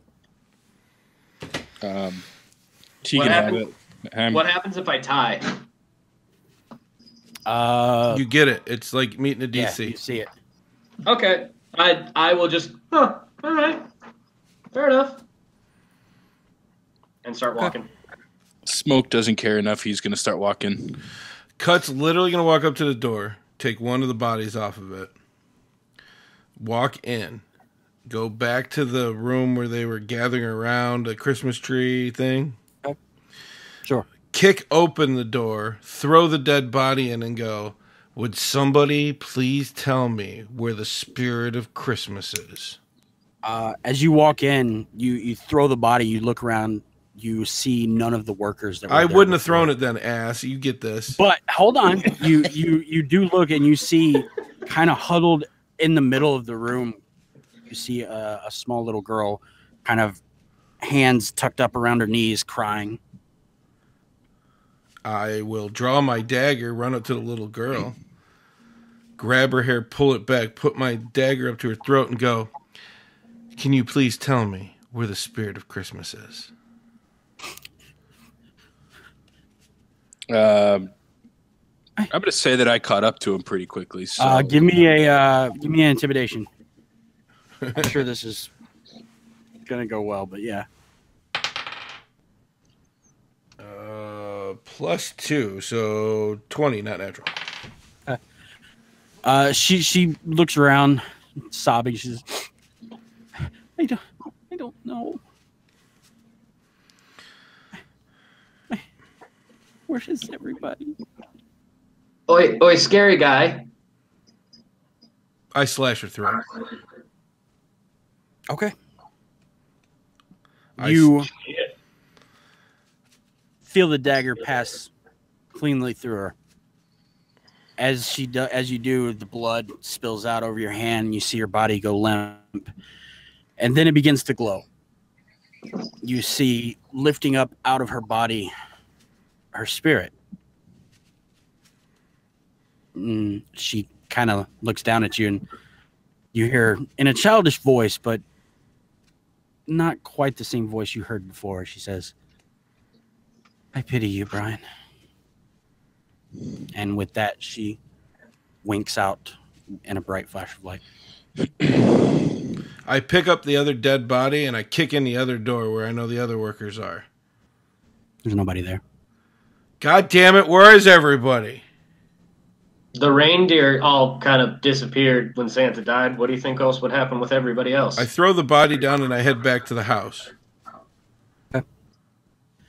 You make your way back down to the house, go in. First door opens up into like a living room area. You see 3 doors, one of which opens into kind of like a master bedroom. The other is a bathroom. The third one opens up into what appears to be a child's bedroom. Do I see anything else? You see on the bed, kind of scrolled into the wood, spirit. I yell, God damn it, and I go outside and I cut off Santa's head and then I grab the white gem and I hit it. Okay. You feel the same pulling sensation and you reappear standing in front of Quiet. I throw down the head and I go, the spirit got away. Okay. And then is there anything else the rest of you want to do there? I want to search that balcony area in that workshop. Okay. You go up to the balcony. It's literally just a balcony overlooking the workshop. Nothing up there. And there's nothing in the workshop either. A lot of toys. I guess I'm gonna just crush the white stone. Okay. You crush the stone as well. What are the rest of you doing? The other 2 that are still there. From the, I'll take the hat and the scimitars. Oh, damn. I thought you walked away. Nope. And I will, in the place where we found the toys, or where they found the toys earlier, I would like to find 8 toy soldiers, if there are that many, Sure. and a bugle horn. It takes you a little bit, but you do manage to find everything eventually. And then I will, getting this Christmas shopping done. and then I will crush the stone. So you crush the stone as well. Prate. I'll take the jacket. Okay.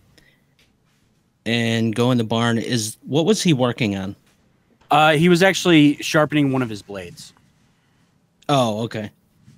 Once I see there's nothing there, I think I've got enough evidence that we killed him, and I'll crush the thing and go back. Okay. Well, especially since we got the head. So you all reappear at the same time back in this space, and Quiet is standing there before you and smiles, says, well, how did it go? I throw the head down and say, the spirit got away. You hear behind you a deep, gravelly voice. That was not the deal. I turn around and go, then maybe next time you should tell me the spirit isn't a fucking object. I didn't. We said we didn't know what it was. You were to identify it. Oh, well then, deal done. The spirit is a little girl's soul flying Identify around. it and bring it back to me. Don't start shit with me! You got another one of those rocks? I know not to hire you in the future. You all are worthless. You got any more of those rocks? He tosses. No. He says, that was not something that I procured. We are done here. He tosses a very, very large bag of gold onto the ground. Says, he turns to you, Cut, and says, be coming for that blade soon. And you hear, you see him in a swirl of dark matter and snow. He vanishes on the spot. As he does so, you hear, Doc, if you want to give a nice low. I'm going to give it a go. Santa baby. I'm sorry. See, I can do it in the regular song. Krampus baby, hurry with the murders tonight. And that's where we're going to end it. Didn't we kill Krampus last year? Nope. Oh, I thought we did. You Sure tried. would be terrible if that bard screwed thing up, wouldn't it? Fucking murder hobo over here. Oh, shit. Hey, happy holidays from all of us to all of you. Happy winter solstice and whatever holidays you are going through. On that, please just stay tuned. We love to hear from every single one of you. But for now, just keep it nerdy and live your dreams. Later. And we are done. Holy shit. I'm sorry that took so long, guys. Dude, No, I it's told all you to good. make the fight, like, if it's a boss fight, difficult. I didn't say to make it fucking 9 goddamn reindeer, 1 giant reindeer, and fucking Santa Claus with over 1,000 goddamn hit points. He didn't have over 1,000. How many hit points did he have? Exactly 1,000. 999. No, exactly 1,000. Keep in mind, like, how much damage did you guys actually take? 21. 19. Tom, you took 21 as well. That's bullshit. No, 19. There's no way. We got hit with the same area of effect spell. And that was the only thing that hit me. Okay, either Well, you way. don't know how to count. So He so, said it was like, 21. 149. Okay, so that epic boss fight and everything like that, we took a total of about like 250 damage. Mostly because I was having my shit. Yeah. I Sure. I'm could have just saying. thrown. Do There was you- a lot more powerful spells. do I you could have know thrown, what- but it was just gonna drag it the fuck out. Do you I know was what I like, have? don't do that. Do you know what I have left? What? 15. God damn it! Well, Keith, I want to say this is the second most amount of hit points lost the smoke has ever taken. Dude, that fucking spell that he put on you is what killed me. Sorry. Thank you. Well, you know what? Thank If you, didn't- everybody, for joining us for recording tonight. It is a holiday. Does anybody know what it is before I move on? St. Nicholas. It's Krampus Day. No, it's December 5th, which is St. Nicholas Day. So, Same thing. you guys just have a wonderful time. And again, like I always say, keep it nerdy and live your dreams. Later. It's getting sexier as you do it. It's hot. I'm liking it. Right? I'll say this. That is the prettiest I've ever looked on a screen before.